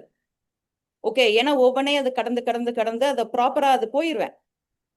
அப்ப இப்ப என்ன பண்றோம் அப்படின்னாக்க, என் மதுரை வீடையும் வந்து மாமனாரும் என் மச்சினரும் வந்து கேக்குறாங்க, நீ என்கிட்ட குடு அப்படின்றத கேக்குறாங்க. ஓகே, அதுல இருந்தும் பேங்க்ல இருந்தும் அதை ரிலீஸ் பண்ணி டாக்குமெண்ட்டை வாங்கி என்ன பண்றோம் அப்படின்னா அவங்களே வச்சுக்கிட்டாங்க. நம்ம ஜென்ரலா வந்து என்ன பண்ணுவோம் அப்படின்னாக்க, ஃபீல் பண்ணுவோம், அழுவோம், சண்டை போடுவோம். நான் வந்து ஓ அப்படியா, சரி ஓகே. எல்லாரும் என்னை கேக்குறாங்க, எங்க சித்தப்பா வந்து கேக்குறாங்க, என்ன பவானி அமைதியா இருக்க அமைதியா இருக்க அப்படின்னு. இல்ல சித்தப்பா, கொஞ்சம் அமைதியா இருங்க. டாக்குமெண்ட் தானே வச்சிருக்காங்க, வீடையா வச்சிருக்காங்க. ஓகே, ஒண்ணும் இல்ல. எங்க மாமனார் வந்து தினத்தந்தி பேப்பர் தான் வாங்குவாரு. நம்ம தினமலர்ல அட்வர்டைஸ்மெண்ட் கொடுப்போம் அப்படின்னு சொல்லிட்டு நான் என்ன பண்ணேன், என்னோட வீட்டோட டாக்குமெண்ட் காணோம் அப்படின்ட்டு தினமலர்ல அட்வர்டைஸ்மெண்ட் பண்ணி டூப்ளிகேட் டாக்குமெண்ட்டை நான் வாங்கி லாக்கர்ல வச்சுட்டு நான் ஸ்ரீலங்காக்கு போயிட்டேன். நான் இன்னைக்கு வரையிலும், நீ இதை பண்ணிருக்க, நீ தப்பு, நீ பொய், நீ கெட்டவன், ஏன் நீ எனக்கு பண்ணுன, நான் கேட்க மாட்டேன். ஓகே. ம் ஓகே, சோ அதுல ஓகே. நான் அதுக்காக தான் நான் இந்த சிச்சுவேஷனை சொல்றேனே ஒழிய ம் வேற ம் எதுவுமே மீனிங் இல்ல. எல்லாரும் நீங்க அந்த ஆஸ்பெக்ட்ல நீங்க கேளுங்க. ஒவ்வொரு சிச்சுவேஷனை நான் எப்படி ஃபேஸ் பண்ணேன், அதுக்கு பின்னால உள்ள தாட் ப்ராசஸ் என்னன்னு நீங்க புரிஞ்சுக்கிட்டீங்கன்னா, ஓகே, நீங்க உங்க லைஃப்ல ஒவ்வொன்றும் கடந்து வர்றப்ப நம்ம எந்த இடத்துல நம்ம தடுமாறுறோம் அப்படின்றது புரியும் அப்படின்ற இன்டென்ஷன்ல தான் நான் இதை சொல்றேனே ஒழிய வேற எதுவும் வந்து இல்ல. ஓகே, சோ அப்ப அது மாதிரி டாக்குமெண்ட்டை வச்சுட்டாங்க. அதே document sir, you won't believe, நான் 2022ல ஒரு இப்ப நைட்டு ஒரு 9 மணிக்கு என் மச்சினர் வந்து என்கிட்ட பேசுறாரு, கால் பண்றாங்க. உங்க பெரியப்பா கூப்பிடுறாங்க அப்படின்ட்டு நான் ஃபோன் எடுக்கிறேன். நம்ம 8 மணிக்கு தூங்குற ஆள் நானு. எல்லாரும் டாக்டர் சொல்றாங்க சீக்கிரம் தூங்கு அப்படின்னு. நான் இப்ப எனக்கு விவரம் தெரிஞ்ச வயசுல இருந்து 8 மணிக்கு தூங்கி நான் ஒரு 4 மணிக்கு நான் எந்திரிச்சிருவேன். அதான் என்னோட நேச்சர் அது. சோ அப்ப அவர்கிட்ட நான் கேட்கிறேன், சொல்லுங்கண்ணே அப்படின்றேன் நானு. என்னம்மா நீனு வீட்டு டாக்குமெண்ட்டை நீ இங்க வச்சிருக்க, இங்க அப்பாட்ட கொடுத்து வச்சிருக்க, நைனாட்ட கொடுத்து வச்சிருக்க நீனு. அப்படியாண்ணே அங்கேயா இருக்கு அப்படின்றேன் நானு. அப்பயும் நான் என்ன பண்ண மாட்டேன், நான் ரிவீல் பண்ணிட்டே நீங்க தான்டா வச்சுக்கிட்டீங்க, நான் சொல்ல மாட்டேன் அத. ஓகே, ஏன்னா ஏதோ ஒண்ணு உணர்ந்து நம்ம கிட்ட வருது. நான் எதுக்கு உங்களை வந்து தப்புன்னு நான் ஏன் சொல்லணும்? நான் ஃபிராக்ஷன் ஆஃப் எ செகண்ட் இப்படின்றதுக்குள்ள நான் யோசிச்சிருவேன். வேண்டாம், அதை கேட்க வேணாம். ஓகே, நீங்க குடுக்குறீங்களா கொடுங்க. ஓ அப்படியாண்ணே அங்க இருக்கா கொடுங்க. கொடுக்குறீங்களா கொடுங்க, எடுத்துக்கிறீங்களா கொடுங்க. எடுங்க, வரீங்களா வாங்க. அப்படி இல்ல சார். நான் என்னோடதே நான் எங்கேயுமே நான் விட்டு கொடுத்தது கிடையாது. நான் என்ன பண்ண மாட்டேன் அப்படின்னா, இந்த இடத்துல நான் என்ன சொல்றேன்னா, நீங்க தப்பு அப்படின்றது எனக்கு புரியுது. நல்லது கெட்டது உங்களுக்கு புரிய மாட்டேங்குது. நீங்க வந்து தப்பான வழியில தான் இருக்கீங்கன்றது என்னால புரிஞ்சுக்க முடியுது. நான் உங்ககிட்ட போய் அதற்கு மல்லுக்கு நிக்க மாட்டேன். ஏன்னா நான் பேசுறது உங்களுக்கு புரியாது. ஆமா. ஓகே, அப்ப நான் என்ன பண்ணிருவேன்னாக்க அதுக்கு பிளான் பிக்கு போயிருவேன். அந்த இடத்துல ஏன் நின்னு மல்லுக்கு கட்டி ஏன் வந்து பிரச்சனைய பெருசாக்கி, ஓகே எங்க வீட்டுல சொன்னோம் அப்படின்னாக்க வந்து இருக்கிற இடம் தெரியாம உங்களை இது பண்ணி அதை எடுக்கிறது ஒண்ணும் பிரச்சனை கிடையாது. பட் எனக்கு அது வேணாம். ஓகே, சோ அப்ப எங்க வீட்லயும் கேக்குறாங்க, நீ ஏன் அமைதியா நீ இவ்வளவு இருக்க? நான் சொல்லுவேன் ஒரே ஒரு வார்த்தை, இந்த ஃபேமிலிக்கு நான் ஒருத்தி போதும் மாமா. ஆமா, அது இன்னொரு ஆள் இருந்தா அவ்வளவுதான். ஒருத்தரே அவங்களால தாங்க முடியாது. ஏன்னா நான் சண்டை போட மாட்டேன், யார்ட்டையும் நான் திட்ட மாட்டேன். இதுக்கு சண்டை போடுறதே பரவாயில்ல போல இருக்கு. அதுதான் சார், நம்ம அத ஒரு விஷயத்த நம்ம புரிஞ்சுட்டோம்னு வச்சுக்கோங்களேன், இது வந்து மைண்ட் கேம் தான். எனக்கு மகாத்மா காந்தி படம் வந்து ரொம்ப ரொம்ப பிடிக்கும். அவரோட அந்த படம் இருக்கு இல்லையா, அக்டோபர் 2 எப்பயுமே டிடில போடுவான். வருஷம் வருஷம் அந்த படத்தை பார்ப்பேன். அவரோட மைண்ட தான், அந்த அஹிம்சை எவ்வளவு பவர்ஃபுல்ன்றத, அவரோட பிஹேவியர், அந்த மைண்ட தான் நான் ரீட் பண்ணிக்கிட்டே இருப்பேன் நான். அது ரொம்ப நம்மள வந்து ஸ்ட்ரென்தன் ஆகும். அப்ப டாக்குமெண்ட் வந்து வந்துருச்சு. அன்னைக்கு என் பசங்க கிட்ட 2 பேர்கிட்டையும் நான் கேக்குறேன், இந்த நிகழ்வுல நீ என்ன கத்துக்கிட்ட அப்படின்னு நான் கேட்பேன். நிம்மதியா படம் கூட பார்க்க கூட மாட்டேங்கிறேன். இல்ல நான் இந்த டாக்குமெண்ட் வந்ததுக்கு அப்புறம், எங்க வீட்டு டாக்குமெண்ட் ஒரிஜினல் என் கையில வந்துருச்சு. வந்ததுக்கு அப்புறம் பசங்க கிட்ட கேட்டேன், நீ இதுல இருந்து நீ என்ன புரிஞ்சுக்கிட்ட அப்படின்னு கேட்டேன். இல்லம்மா ஒரு என் பையன் சொன்னான், ஒரு விஷயத்துல நம்ம வந்து சண்டை போடல நீங்க பெரியப்பாட்ட, அவங்கதான் வந்து பேடா வந்து பிஹேவ் பண்ணாங்க, நீங்க எதுவுமே நீங்க ரியாக்ட் பண்ணவே இல்ல. ஆனா நீங்க யார பத்தியும் நான் வந்து குறை சொல்ல மாட்டேன், யார பத்தியும் நான் புறம் பேச மாட்டேன், எனக்கு அந்த பழக்கம் கிடையாது. அப்ப வந்து என்கிட்ட இருந்தவங்க கிட்ட என்ன எனர்ஜி போய்கிட்டே இருக்கு அப்படின்னாக்க பாசிட்டிவ் தான் போகும், நெகட்டிவ் போகவே போகாது. ஓகே, சோ அப்ப ஆட்டோமேட்டிக்கா என்ன பண்ணுவாங்க அப்படின்னாக்க, அவங்களுக்கு அத்தனை வருஷம் ஆயிருக்கு, 12 வருஷம் ஆயிருக்கு அவங்க ரியலைஸ் பண்ணது. அந்த டாக்குமெண்ட்டை வாங்கி வச்சது 2010ல. ஓகே, எனக்கு திருப்பி கொடுத்ததுல 2022ல. இவ்வளவுக்கும் நான் கேட்கவே இல்லை. ஓகே, சோ நம்ம இப்ப வந்து டாக்டர் சார் சொல்லி கொடுக்குறாங்க, ஹீலிங்னு ஒரு மெத்தட்ல மன்னிப்புன்ற ஒரு டூலை சொல்றாங்க. நான் அது எதையுமே பண்ணவே இல்லை. ஓகே, நான் இப்ப நான் சொல்ல வர விஷயம் உங்களுக்கு எல்லாருக்கும் புரியும்னு நினைக்கிறேன். எதையுமே நான் வந்து நான் செய்யவே, ஆனா நான் என்ன மட்டும் அவங்களுக்கு கொடுத்துக்கிட்டே இருக்கேன் அப்படின்னாக்க, ஒரு குட் வைப்ரேஷனை சொல்றேன். அவங்கள வந்து நான் பேடா வந்து நான் நினைக்கல, அவங்கள திட்டல, ஒரு சாபம் கொடுக்கல. ஓகே, நான் என்ன பண்றேன்னா அந்த இன்சிடென்ட்டை அக்செப்ட் பண்ணிட்டு நெக்ஸ்ட் லெவல்ல நான் பாட்ல மூவ் பண்ணி போய்கிட்டே இருக்கிறேன். அப்ப அவங்கள பொறுத்த வரையில என்ன இருக்கும் அப்படின்னாக்கா, அவங்க ஜெயிச்சிட்டேன்னு ஒரு பீரியட் வரையில அவங்க நினைச்சிருந்திருக்கலாம். ஒரு பீரியட்ல என்னடா இது நம்ம சண்டைக்கு இந்த பிள்ளை வரவே மாட்டேங்குது அப்படின்னு நினைச்சிருந்திருக்கலாம். அவங்க என்ன மாற்றம் நடந்துச்சுன்னு எனக்கு தெரியாது, நான் தெரிஞ்சுக்கவும் விரும்பல. அது வந்துருச்சு. அப்ப நான் என் பிள்ளைங்கள்ட்ட நான் சொன்னேன், இதுல இருந்து நீ என்ன பாடம் கத்துக்கணும் அப்படின்னாக்க, உன் லைஃப்ல யார்கிட்டையும் ஒவ்வொரு சிச்சுவேஷன்ல ஜெயிக்கணும்னு நினைக்காத அப்படின்னு நான் சொல்லுவேன். ஒவ்வொரு சிச்சுவேஷன்ல என்ன பண்ணக்கூடாதுன்னா, நம்ம ஒரு ஆர்கியூமெண்ட் வருது அப்படின்னாவே அதுல ஜெயிக்கணும்னு நினைக்காத. உனக்கு அதுல ரைட்டு தப்புன்றத நீ தெரிஞ்சுக்கோ. தெரிஞ்சுட்டு உனக்கு முன்னால இருக்கிறவங்க அதை புரிஞ்சுக்குருவாங்கன்னா புரிய வைக்க பாரு. ஓகே, புரியலைன்னா அந்த சிச்சுவேஷன்லாம் அமைதியாரு. அமைதியா இருந்துட்டு அதுக்கப்புறம் நீ அவங்கள்ட்ட சொல்ற அப்படின்னாக்கா உங்களுக்கு புரிஞ்சுக்குருவாங்க. ஜெயிக்கணும்னு நினைக்காத, ஜெயிச்சு நீ யார்ட்டையும் கப்பு வாங்க போறது கிடையாது அப்படின்னு சொன்னேன்.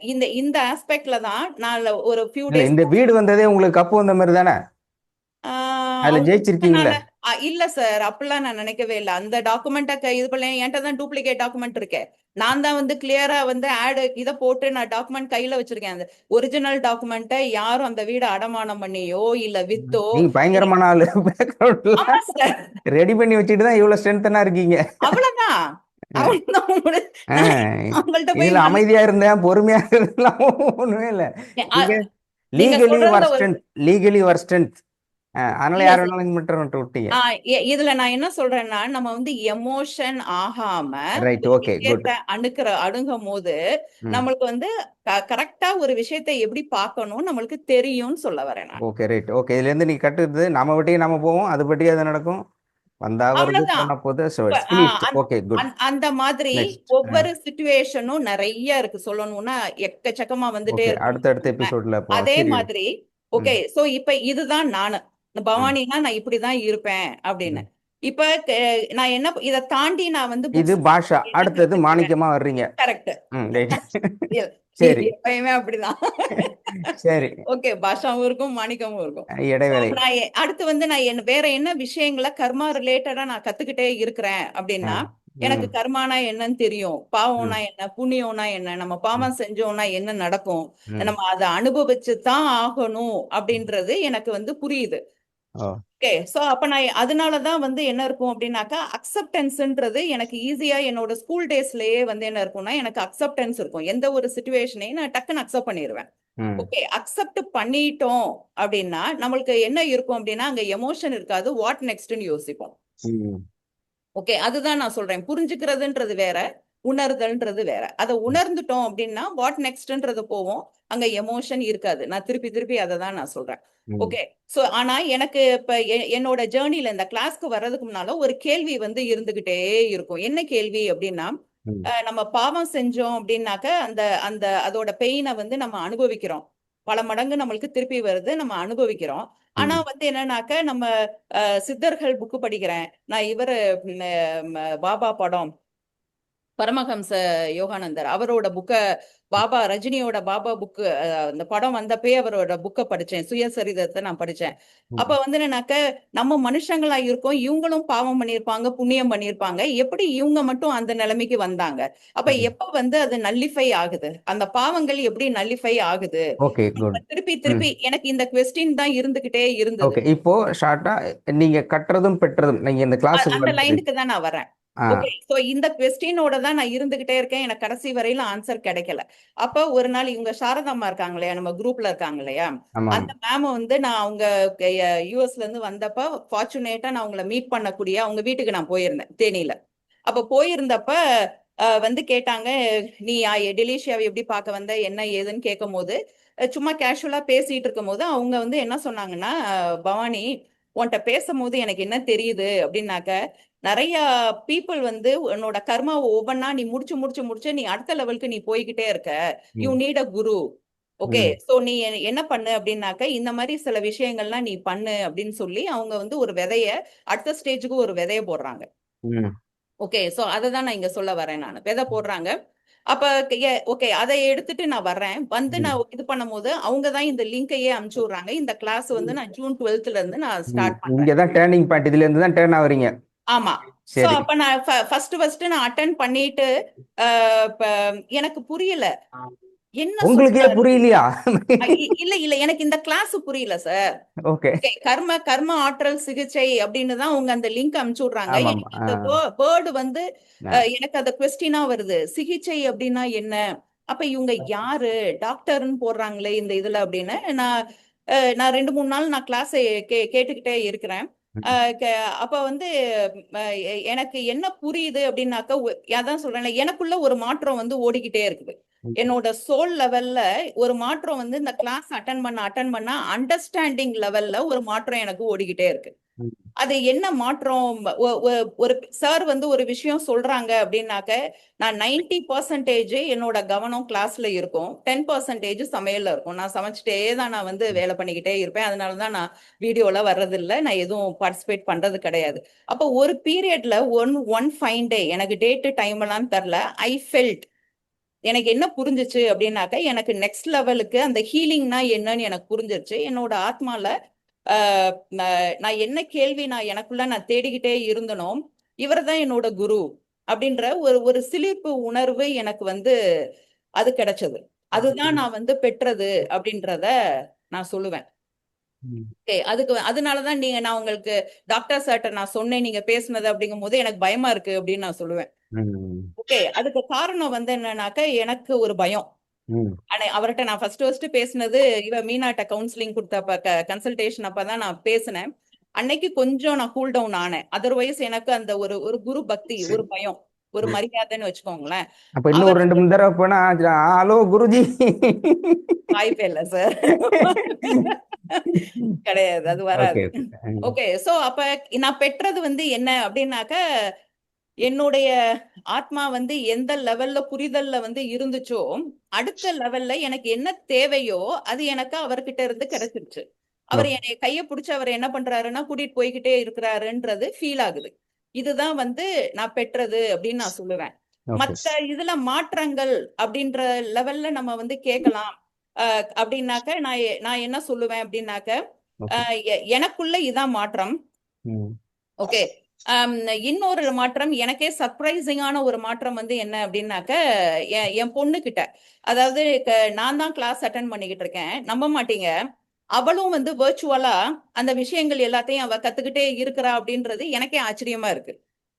ஓகே, நான் கிச்சன் கிட்ட தான் நான் என்னோட லேப்டாப்பை வச்சு இது பண்ணுவேன், அவ ரூம்குள்ள உட்காந்து படிச்சுக்கிட்டு இருப்பா. பட் அவ தெரியல, சார் சொல்லுவாங்க இல்லையா என்கிட்ட இருந்து எனர்ஜி வருது. ஓகே, அது அவளுக்கு எனக்கு அது சொல்ல தெரியல. அவ வந்து எப்படின்னாக்க +1 வரையிலும் அவ இப்ப +2 படிச்சுட்டு இருக்கா. அவ நல்லா தான் படிப்பா. பட் ஒவ்வொரு கிளாஸ்லயும் வந்து என்ன பண்ணுவா அப்படின்னாக்க மறக்கிறா, பயப்படுறா, ஒரு ஸ்ட்ரெஸ், அது வந்து அவங்க ஸ்கூல் கொடுக்குற ஸ்ட்ரெஸ் அப்படின்னு நினைச்சுக்கிட்டு இருந்தேன். பட் எனக்கு ஒரு ஒரு சோர்ஸ்ல தான் வந்து என்ன சொன்னாங்க அப்படின்னாக்க இல்ல அவளுக்கு வந்து என்னன்னாக்க டைம் வந்து சரியில்லை, மே மந்த் வரையிலும், அதாவது கம்மிங் நெக்ஸ்ட் இயர் மே வரையிலும் அவளுக்கு டைம் சரியில்லை. இதே வயசுல பெரியவளா இருந்தானா அவளுக்கு வருது மறதி வியாதி வந்திருக்கும், அல்சைமர் வந்திருக்கும். ஓகே, அதனால 3ன்னு போடுற இடத்துல 8ன்னு போட்டு வருவா, திடீர்னு அந்த மாதிரி ஒரு பேட் டைம் நடந்துட்டு இருக்கு அப்படின்னு சொன்னாங்க. எனக்கு அது புரிஞ்சுச்சு. அவளை அதை எதையுமே அவள்கிட்ட காமிச்சுக்காம இப்ப ஓகே நீ பண்றத பண்ணுமா அப்படின்ற மாதிரி நான் பண்ணிக்கிட்டு இருந்தேன். அவர் வந்து என்ன சொன்னாரு அப்படின்னாக்க சம்டைம்ஸ் +2 மார்க்கும் வந்து கம்மியா தான் வரும், சம்டைம்ஸ் எக்ஸாம்க்கு போக முடியலன்னா கூட நீங்க அதை பத்தி யோசிக்காத பவானி, பயப்படாத, அட்டெம்ப்ட் இது பண்ணினாது பண்ணிடலாம்னு. பாத்துக்கலாம் சார், அது அப்ப பாத்துக்கலான்ட்டு நான் விட்டுட்டேன். இது போன வருஷம் நடந்தது. அவர் எனக்கு தெரிய வந்ததுன்னு வச்சுக்கோங்களேன். இந்த ஜூன் 12th இருந்து நான் கிளாஸ் அட்டன் பண்ணிட்டு இருக்கேன். அவ ஜூன் சம்திங் டேட் வந்து +2 ஸ்கூல் ஆரம்பிக்குது. நான் இதை வந்து அவகிட்ட மாற்றம் நடந்திருக்குன்றத நான் எப்ப எனக்கே புரிஞ்சுட்டேன் அப்படின்னாக்க இப்ப குவார்டர்லி எக்ஸாம் முடிஞ்சு அந்த பேரண்ட்ஸ் டீச்சர்ஸ் மீட்டிங்க்கு நான் ஸ்கூலுக்கு போறேன். நான் கேட்கிறேன் என்னம்மா ஆகும் ஸ்கூல்ல, டீச்சர்ஸ் எதுவும் கம்ப்ளைண்ட் சொல்லுவாங்களா, என்ன இருக்கும், நான் அப்பதான் நான் கேட்பேன் எதுவும் சொல்லுவாங்களா அப்படின்னு, நான் ரெடி ஆயிட்டு வர்றேன் அப்படின்னு சொல்லிட்டு, இல்லம்மா நான் ஃபர்ஸ்ட் ரேங்க் அப்படின்னா, அப்படியா பெர்சன்டேஜ் எவ்வளோ அப்படின்னு. நாங்க போய் டீச்சருக்கு நான் மிஸ்ஸுக்காக நான் வெயிட் பண்ணிட்டு இருக்கப்பதான் நான் யோசிக்கிறேன், எப்படி இவ ஃபர்ஸ்ட் ரேங்க் வாங்கினா, ஆமா இல்ல இவ லீவே எடுக்கவே இல்லைல்ல, எதுவும் மறந்துருச்சுன்னு சொல்லவே இல்லைல்ல, அப்ப என்ன மாற்றம் நடக்குது இவளை சுத்தி. ஓகே, அப்ப அது வந்து என் வீட்டுல எனக்கோ என் பிள்ளைங்களுக்கும் சரி அது வந்து என்ன ஆகுது அப்படின்னாக்க அது நல்ல விதத்துல வந்து அந்த எனர்ஜி அவங்களோட மைண்ட் லெவல்ல, சோல் லெவல்ல நிறைய மாற்றங்கள் வந்து அது நடந்திருக்கு. அதனாலதான் நான் அன்னைக்கு ஒரு நாள் உங்களுக்கு ஃபர்ஸ்ட் டைம் வந்து கன்சல்டேஷனுக்கு நான் கூப்பிட்டேன். நான் கூப்பிடுறப்ப நான் சொன்னேன், சார் பிரச்சனைன்னு பார்த்தோம்னா இருக்கும் சார், ஆனா எனக்கு வந்து என்ன அப்படின்றதுனாக்க பிள்ளைங்களோட வெல்ஃபேர்ன்னு வச்சுக்கோங்க அப்படின்னு நான் சொன்னேன். ஓகே, ஏன்னா எனக்கு அது வந்து சொல்ல தெரியாது, எனக்கு இதுதான் வேணும் அப்படின்னு நான் கேட்க மாட்டேன். காரணம் என்னன்னாக்க நம்மளுக்கு வேண்டது நடத்தி கூட்டிட்டு போய்கிட்டே இருக்கும். ஓகே, அப்ப எனக்கு இதுதான் வேணும் அப்படின்னு நான் வந்து இதுவரையிலும் தெய்வத்துக்கிட்டயோ நான் அப்படி வந்து கேட்டது கிடையாது. சோ அதனால அது போற போக்குல போகட்டும் அப்படின்னு விட்டுருவேன் நான். சோ இப்ப அன்னைக்கு இப்ப டாக்டர் சார் கரெக்டா வந்து அடுத்த நாள் கிளாஸ்ல சொல்றாரு, இந்த கிளாஸ்ல வந்து பல மாற்றங்கள் நடக்கும், இப்ப எனர்ஜி கிடைச்சுக்கிட்டே தான் இருக்கு, ஒரு பெரிய ஆக்சிடென்ட் வர சமயத்துல சின்னதா வந்து முடியும் அப்படின்ற மாதிரி இந்த எக்ஸாம்பிள பர்டிகுலரா இந்த வேர்டை சொல்றாரு. அதுக்கு நாள் தான் வந்து என் பையன் வந்து என்ன பண்றான், 2 வீலர்ல வந்து ரைட் ஹேண்டு ஃபூட், அதாவது கட்டை விரல்ல லேசா வந்து அவனுக்கு அடிபட்டு வந்திருக்கு. ஆஃபீஸ்ல வந்து நான் இருக்கும்போது ஃபோன் பண்ணி சொல்றான், அம்மா இந்த மாதிரி இதா இருக்கு, போடா போய் இப்போ டிடி போட்டுட்டு வந்துரு அப்படின்னு சொல்லிட்டு. நான் உடனே சொல்றேன், பெருசா வந்தது ஏதோ ஒண்ணு போயிடுச்சு போலடா, நீ வா, ஒன்றும் பயப்படாத வா. அடுத்த நாள் டாக்டர் சொல்றாரு இத. ஸோ அது மாதிரி சின்ன சின்ன விஷயங்கள் அவனோட படிப்பு சம்பந்தமா இருந்தாலும் சரி, குட் வேல ப்ராக்ரஸ் வந்து எப்படி இருக்கு அப்படின்னாக்க, நல்ல விதமா அந்த லைஃபுக்கு என்ன தேவையோ, பசங்களுக்கு என்ன புரிதலோ அதுல வந்து போய்கிட்டே இருக்கு. நான் ஓகே வந்து பெருசா ஓகே அவங்கள பத்தி யோசிக்கல, ஓகே அடுத்தவங்கள தான். இப்ப மீனாவை பத்தி தான் யோசிக்கிறோம். அன்னைக்கு மீனாக்கு அந்த பைசா பே பண்ணும் போதே நான் சொன்னேன், அன்னைக்குதான் எனக்கு அப்ரைசல் வந்து என்னுடைய அப்ரைசல் அமௌண்ட் அது. ஆமா ஓகே, நான் தர்மத்துக்கு கொடுக்கணும்னு வச்சிருந்தேன், டாக்டர் கொடுக்கலான்னு சொன்னாங்க, கொடுத்துரு ஓகே ஓகே ஓகே இந்த கொடுத்துரு. நேரத்துல நான் இன்னொரு அதை சொல்றீங்களா? சரி நானே நீங்க நீங்க சொல்லுங்க. நித்யா நித்யா ஆமா, ம் சரி. அவ நித்யாவை பத்தியும் இந்த இடத்துல நான் ஒரு விஷயம் சொல்லி ஆகணும். சார் வந்து சொல்லுவாங்க, இந்த இடத்துல வந்து ரிஜிஸ்டர் பண்ணாவே எல்லாமே சரியாகும் அப்படின்னு சொல்லுவாங்க. அவளுக்கு வந்து 200% வந்து நான் ஆகஸ்ட் 28 அவ நேம வந்து கன்சல்டேஷனுக்கு நான் ரிஜிஸ்டர் பண்ணிட்டேன், காசு பே பண்ணிட்டேன். அவளுக்கு வந்து என்னன்னாக்கா 2 தடவை ஒரு சிவியர் பேனிக் அட்டாக்ல இருந்து அவ தப்பிச்சு வந்திருக்கா. அது நீங்க கொஞ்சம் டீட்டெயிலா சொன்னீங்கன்னா அது கரெக்டா இருக்கும்னு எனக்கு படுது சார். ம். ஏன்னா நீங்க தான் ஹீலிங் கொடுத்து அதை வந்து உணர்ந்திருப்பீங்க. அப்படி இல்லை, இறைவன் கொடுத்தாரு. பட் ஓகே, என்ன நடந்ததுன்னா அன்னைக்கு சுச்சுவேஷன்ஸ் லேட் நைட் நினைக்கிறேன் நீங்கள் பண்ணும்போது. ஆமா, ஸோ லேட் நைட்டு கால் வருது. கால் வந்து மேடம் சரி அட்டன் பண்ணும்பொழுது இந்த மாதிரி யூஎஸ்ல நித்யா அப்படின்னோட ஃப்ரெண்டு, க்ளோஸ் ஃப்ரெண்ட் இருக்கிறாங்க. அவங்களுக்கு வந்து ரொம்ப சிவியர் மயக்கமாக இருக்குது. வீட்டில் அவங்க தனியாக இருக்கிறாங்க, சென்னை யூஎஸ்ல. மயக்கமாக இருக்குது. பட் அதை விட என்னென்னா, அவங்க போட்டிருந்த மெசேஜுங்கிறது ரொம்ப அதிர்ச்சி. அவங்களுக்கு தெரிஞ்ச ஃப்ரெண்ட் சர்க்கிள் எல்லாத்துக்குமே சேர்த்து ஒரு குரூப், வாட்ஸ்அப் குரூப் கிரியேட் பண்ணுறாங்க.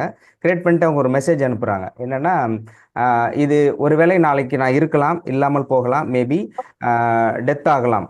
ஆனால் என்னுடைய லைஃப் அப்படிங்கிறதையும், நான் யாராரு கடன் கொடுத்தேன், எங்கெங்க என்னோட சோர்ஸ் இருக்குது, இது எல்லாமே உங்களுக்கு தெரியணும்.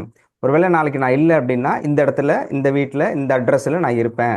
என்னோட பாடியை எடுத்துக்கிட்டு போயிட்டு என்ன பண்ணணுமோ பண்ணுங்க அப்படிங்கிற மெசேஜ் வந்து மேடம் உள்பட எல்லாத்துக்குமே அனுப்பியிருக்காங்க. ஸோ அதை பார்த்துட்டு அதிர்ச்சி அடைஞ்சு அந்த அந்த அந்த அந்த மொமெண்ட்டில் தான் இருக்காங்க. பட் அவங்களுக்கு வந்து என்னென்னா, காலையில் ரொம்ப அன்னைக்கு முதல் நாள் நைட்டு வந்து ரொம்ப சிவியர் பெயின், ஹார்ட் பெயின், தாங்க முடியாத பெயின். ஹாஸ்பிட்டலில் போய் ட்ரீட்மெண்ட்டுக்காக போயிருக்காங்க. டாக்டர்ஸ் என்ன சொல்லியிருக்காங்கன்னா, 2 பிளாக்கேஜ், ஹார்ட்டில் வந்து 2 பிளாக்கேஜ் ரொம்ப சிவியராக இருக்குது. சிவியராக இருக்குன்னு டாக்டர் சொல்லிட்டு திரும்ப என்ன சொல்கிறாங்கன்னா, immediately open heart surgery compulsory பண்ணி ஆகணும். ஒருவேளை ஓப்பன் ஹார்ட் சர்ஜரி பண்ணலைன்னா any time you can die, எந்த செகண்டில் வேணாலும் நீங்கள் இறந்து போகலாம். இமிடியேட்டாக பண்ணணும் அப்படின்னு அடுத்த ப்ராசஸுக்கு டாக்டர் ரெடி ஆகுறாங்க. அவங்களுக்கு ஒரு பக்கம் பணம் அப்படிங்கிறது இல்லை, குறைந்தபட்சம் 10 லட்சம் ரூபாய் கிட்டத்தட்ட ஆகும் அது முடிச்சுட்டு வரணும்னா. அது மீன்ஸ் சேஃபாக இருக்கணும்னா 10 lakhs. அந்த சுச்சுவேஷன், கையில் பணம் இல்லை. அப்போது ஒருவேளை ஆப்ரேஷனுக்கு ரெடி ஆகிட்டு போனாலும் கூட அவங்கள பார்த்துக்கிறதுக்கு அங்கே யாருமே கிடையாது, உறவினர்கள் அப்படிங்கிறவங்க யாருமே அங்கே கிடையாது. அஸ் வெல் அஸ் அப்படி வந்து பெரிய ஃப்ரெண்ட்ஷிப்பாக இருந்து பார்த்துக்கிறவங்களும் கிடையாது. அப்போது யாரும் இல்லை, பொருளாதாரமும் இல்லை, டெத் எந்த நேரம் வேணாலும் இருக்கலாம், டாக்டர் கன்ஃபார்ம் பண்ணி சொல்கிறாரு. அந்த சுச்சுவேஷனில் ஒர்க்கும் பண்ண முடியல, டென்ஷன் ப்ராசஸ், எந்த செகண்ட் வேணாலும் உயிர் போகும் அப்படிங்கிற சூழலில் இன்னும் அந்த ஹார்ட் பெயினோட வீட்டுக்கு வரும்போது மயக்கம் வந்துட்டு அந்த மெசேஜ் அனுப்பி தன்னுடைய கடைசி கட்ட நொடியை எல்லாத்துக்கும் ஷேர் பண்ணிட்டு இருக்கும்பொழுது அப்போ மேடம் உடனே ஃபோன் பண்ணுறாங்க, இந்த மாதிரி சிவியராக இருக்காங்க, ஹீலிங் கொடுக்க முடியுமா அப்படின்னு சொல்லிட்டு கேட்குறாங்க. டாக்டர் அந்த டயத்தில் வந்து மெடிடேஷனில் இருக்கிறாங்க. சரி, டிஸ்டர்ப் பண்ண முடியலன்ட்டு நான் ட்ரை பண்ணுறேன். ஸோ இறைவனுடைய அந்த ஆசீர்வாதத்தோட, டாக்டரோட ஆசீர்வாதத்திலும் அந்த ஹீலிங் பண்ணுறேன். ஹீலிங் பண்ணும்போது நான் சொன்னேன், இது மாதிரி 1/2 hour கிட்டத்தட்ட நான் ட்ரை பண்ணுறேன். அந்த 1/2 hourல மேக்ஸிமம் அவங்களுக்கு தூக்கம் வந்துடும், தூக்கம் வருந்தால் விட்டுடுங்க, அது ஹீலிங் நடந்துக்கிட்டு இருக்கும் அப்படின்னு சொன்னேன். ஸோ ஒரு 1/2 hourங்கும்போது அப்போது அது எந்த மாதிரி எனக்கு ஃபீல்னா, அந்த அந்த அந்த ஹீலிங் கொடுக்கும்போது ஒருத்தருக்கு என்ன பாதிப்பு வரும் அப்படிங்கிறது நல்லா தெரியும். என்னால் கொடுக்க முடியல, 10 நிமிஷம் தாண்ட முடியல. தாண்டினாக்க ஹீலிங்கில் டூல் வந்து வேண்டில் வச்சு பண்ணுவோம். வேண்டில் வச்சு பண்ணும்போது வேண்டில் கீழே விழுது, கண் எடுத்துட்டு போது, நான் பேரையே சொல்ல முடியல. அவங்க தலை சுத்துதுன்னு சொன்னீங்க உங்களுக்கு. ஆமாம், எனக்கு அதுக்கப்புறம் தான் கேட்டேன் அவங்ககிட்ட. எனக்கு அந்த தலை சுத்துனா எனக்கு அந்த இது வருது, இமேஜ் நான் அவங்களுடைய ஃபேஸ் நான் என்னை பொறுத்த வரைக்கும் அந்த ஃபேஸ் ரீட் அவங்கள ஃபேஸ் பார்த்துட்டு அந்த மாதிரி தான் ஹீலிங் கொடுப்பேன். அப்படி கொடுக்கும்பொழுது 10 நிமிஷத்தை தாண்டும் போது கண்ணை மூடும்போது தூக்கம் இழுக்குது. அவங்களுடைய தலை மட்டும் தனியா சுத்துது. நமக்கு ஜீபும்பா படம் பார்க்குற மாதிரி இருக்கு. ஆள் இருந்தாலும் வரல, கண்ணு போட்டு தலை மட்டும் சுத்துது. டக்குன்னு எஞ்சி திரும்ப திரும்ப ஹீலிங் கொடுத்துட்டு இருந்தேன். 1/2 ஹவருங்கிறது 1 ஹவரா தாண்டி போயிட்டே இருந்தது. திரும்ப மேடத்துக்கு பேசும்போது அவங்களுக்கு ஃபோன் அடிச்சாங்க, எப்படி இருக்குன்னு கேளுங்கன்னு. ஃபோன் எடுக்கல, மேபி தூங்கிட்டு இருப்பாங்க அப்படின்னாங்க. நான் சொன்னேன் கண்டிப்பாக தூங்கிட்டு இருப்பாங்க. ஏன்னா நான் கொடுக்கும்போதே அவ்வளோ எனர்ஜி லாஸ் ஆனதை ஃபீல் பண்ண முடிஞ்சுது. எனக்கு தூக்கம் வந்துன்னு உடனே அப்போ 2 டைம், அதுக்கப்புறம் ஒரு தடவை கொடுத்துருந்தேன் மத்தியானம் ஈவினிங் டைம்னு. அப்போ அப்படியே ஹேண்டில் வச்சுட்டு அப்படியே படுத்து நான் தூங்கிட்டேன். ஸோ அதுக்கப்புறம் ரெக்கவர் ஆகி பரவாயில்லண்ணா. அப்புறம் நான் இமிடியேட்டாக பேசணும்னு சொன்னேன். அதுக்கப்புறம் எழுந்த பிறகு பேசினாங்க. பேசும்போது கான்ஃபிடென்ட்டாக இருக்கு. அப்புறம் ஒரு வார்த்தை மட்டும் சொன்னேன், டெஃபினட்டாக உங்களுக்கு ஹீலிங் 100% போயிருக்கு. உங்களுக்கு இப்போதைக்கு சேஃபர் சைடுக்கு என்ன எனர்ஜி வேணுமோ அது கொடுக்கப்பட்டது, எனக்கு நல்லா தெரியுது. அதனால் பயப்படாமல் தூங்குங்க, காலைல பேசலான்னு. அப்புறம் டாக்டர்கிட்ட பேசும்போது அப்புறம் அடுத்த 1 or 2 டேஸில் திரும்ப பேசும்போது டாக்டர் வந்து ஹீலிங் கொடுத்துட்டு டாக்டர் என்ன சொன்னாங்கன்னா, 100% அந்த டெத்து அந்த மாதிரி விஷயத்த ஃபீல் பண்ண வேண்டாம், கண்டிப்பாக இல்லை, அவங்க சேஃபாக இருப்பாங்க, ஃபுல் எனர்ஜி இங்கேருந்து போய்கிட்டு இருக்குது. 2வது வந்து ஓப்பன் ஹார்ட் சர்ஜரி தேவையே இல்லை. அங்கே கன்ஃபார்மாக ஓப்பன் ஹார்ட் சர்ஜரி பண்ணாதான் பிழைக்க முடியும், இல்லைன்னா எந்த டைம் வேணாலும் டெத்தை ஃபேஸ் பண்ணுற சுச்சுவேஷன் இருக்கும் அப்படின்னு சொல்லப்பட்ட பொழுது அப்போ டாக்டர் சொன்னார், அந்த மாதிரிலாம் இல்லை, ஓப்பன் ஹார்ட் சர்ஜரியும் தேவையில்லை. பட் ஒன்று, எந்த அளவுக்கு ஃபாஸ்ட்டாக மெடிசன் எடுத்துக்க முடியுமோ அந்த அளவுக்கு ஃபாஸ்ட்டாக எடுத்துக்க சொல்லுங்க அப்படின்னு சொல்லியிருந்தாரு. அதுக்கப்புறம் நிறைய இருந்து, அதுக்கப்புறம் இடையில ஒரு தடவை அந்த மாதிரி ஆச்சு, திரும்பவும் பேசினேன். But till more then 2-3 month 3 weeks இருக்கும் இல்லையா மேம்? இருக்கும் 3 வீக்ஸ் கிட்டத்தட்ட இருக்கு. அதாவது எந்த டயத்துல வேணாலும் அவங்க வந்து டெத்தை ஃபேஸ் பண்ண முடியும் அப்படின்னு யூஎஸ் டாக்டர் டிக்ளேர் பண்ண பிறகும் கூட 3 வீக்ஸ் கிட்டத்தட்ட நார்மல் லைஃப்ல நார்மலா போயிட்டு இருக்காங்க. அதன் பிறகு டாக்டர் வந்து மெடிடேஷன்ல பேசிட்டு மெடிசன் இமிடியேட்டா கொடுக்கணும் அப்படிங்கும்பொழுது மெடிசன் கிறிஸ்டல் எல்லாமே ரெடி பண்ணிட்டு இருந்தப்போ அவங்களுக்கு வந்து என்னன்னா ஏறத்தாழ ஃப்ரெண்ட்ஸை நம்பி 4 கோடி ரூபாய் லாஸ் ஆயிருக்காங்க. அது இல்லாம சம் குரோர் வந்து கடன் இருக்குது. அது பொருளாதார சிக்கல். ஆமா, 2.5. அதான் பொருளாதார சிக்கல். ஃபேமிலியில வந்து ரிலேஷன்ஷிப், அம்மா அப்பா இருக்காங்க, யாருமே அப்பா இல்லை, அம்மா இருக்கிறாங்க, உறவினர்கள் இருக்காங்க, யாரும் பேசுறது இல்லை. அது என்ன ரிலேஷன்ஷிப்னு தெரியல. நான் ஒருத்தி தான் சார், எங்க அக்காவோட சின்ன மாமியார். ஆமா, நீங்க மட்டும்தான் உறவு நட்பு எதுவா இருந்தாலும் மேடம் மட்டும்தான், 1 to 1 மாதிரி மேடம் மட்டும்தான். அப்போ அந்த மாதிரி இருக்கும்பொழுது ரிலேஷன்ஷிப் அப்படிங்கறதுல மேரேஜ் அன்பார்ச்சுனேட்லியா அவர் இல்லை மீன்ஸ்னா டைவர்ஸ், அதுவும் இல்லை. So relationship failure. அடுத்தது ஃபினான்ஷியலும் ஃபெயிலியர், ஹெல்த்து. ஸோ 3மே மிகப்பெரிய அடி.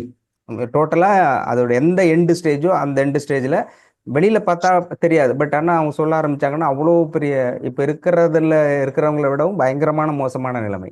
ஆனால் பார்த்தாக்கா அப்படி தெரியாது, ராயல் லுக்னஸ் ஸ்டைலாக இருப்பாங்க ஃபோட்டோலாம் பார்த்தா. பட் அவ்வளோ கஷ்டம் ஒருத்தருக்கு, இவ்வளோ ஏதாவது ஒன்றாவது பேலன்ஸ் இருக்கும், 3மே அவங்களுக்கு அடி. அப்படி ஒரு சுச்சுவேஷனில் ஸோ கிறிஸ்டல் இதெல்லாம் வாங்கணும் போது சார் எவ்வளோ குறைச்சி அவங்களால பண்ண முடியுமோ அந்த அளவுக்கு சொல்லியிருந்தாங்க.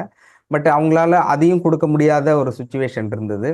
அப்போது மேடம் வந்து என்ன பண்ணாங்க, யார் வேணாலும் கொடுக்கலாமா அப்படின்னு கேட்டிருந்தாங்க. எஸ் மேடம், இது வந்து சித்தா தான். சார் வந்து என்ன சொல்லியிருந்தாருன்னா, அலோபதியில் சர்ஜரிக்கு கொடுக்க வேண்டாம் அப்படின்னு சொல்லியிருந்தார்.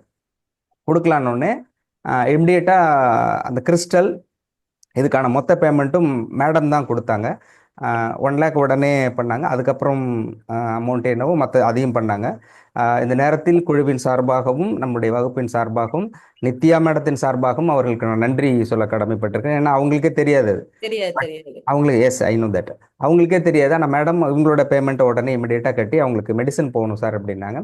நட்பு அப்படிங்கிறது உயிர் கொடுப்பான் தோழன் அப்படின்னு சொன்னாங்க. உயிர் கொடுப்பானா உயிர் கொடுக்கறதுக்கு ரெடியாரு, ஆனால் அதை அந்த உணர்வுகளை வாங்கி உயிர் கொடுத்தாலும் கூட ஒரு உயிரோடு இருந்தால் அதை எதை செய்வானோ அதை அந்த நண்பன் அதை செய்ய முடிகின்ற அளவுக்கு ஒருத்தரை பெற்று லைஃப்ல சம்பாதிச்சுட்டுனா அது பெரிய சக்சஸ்ஃபுல். ஒரே ஒரு நண்பனை, நமக்கு உயிருக்கு உயிரான ஒரு நண்பனை, நாம் இல்லாத இடத்தில் நாம் செய்ய வேண்டியதை செய்யக்கூடிய ஒரு நண்பனை ஒருத்தன் பெற்றுவிட்டால் உலகத்தின் ஆகச்சிறந்த மிகச்சிறந்த வாழ்வியல் அப்படின்னு சொல்லலாம். அந்த வகையில நித்யாவுக்கு உலகத்துல ரிலேஷன்ஷிப் இல்லை, எதுவுமே இல்லைன்னால் கூட ஒரு உலகமே ஒருத்தரா இருக்கக்கூடிய அளவுக்கு இவங்களை சம்பாதிச்சு வச்சிருக்காங்க.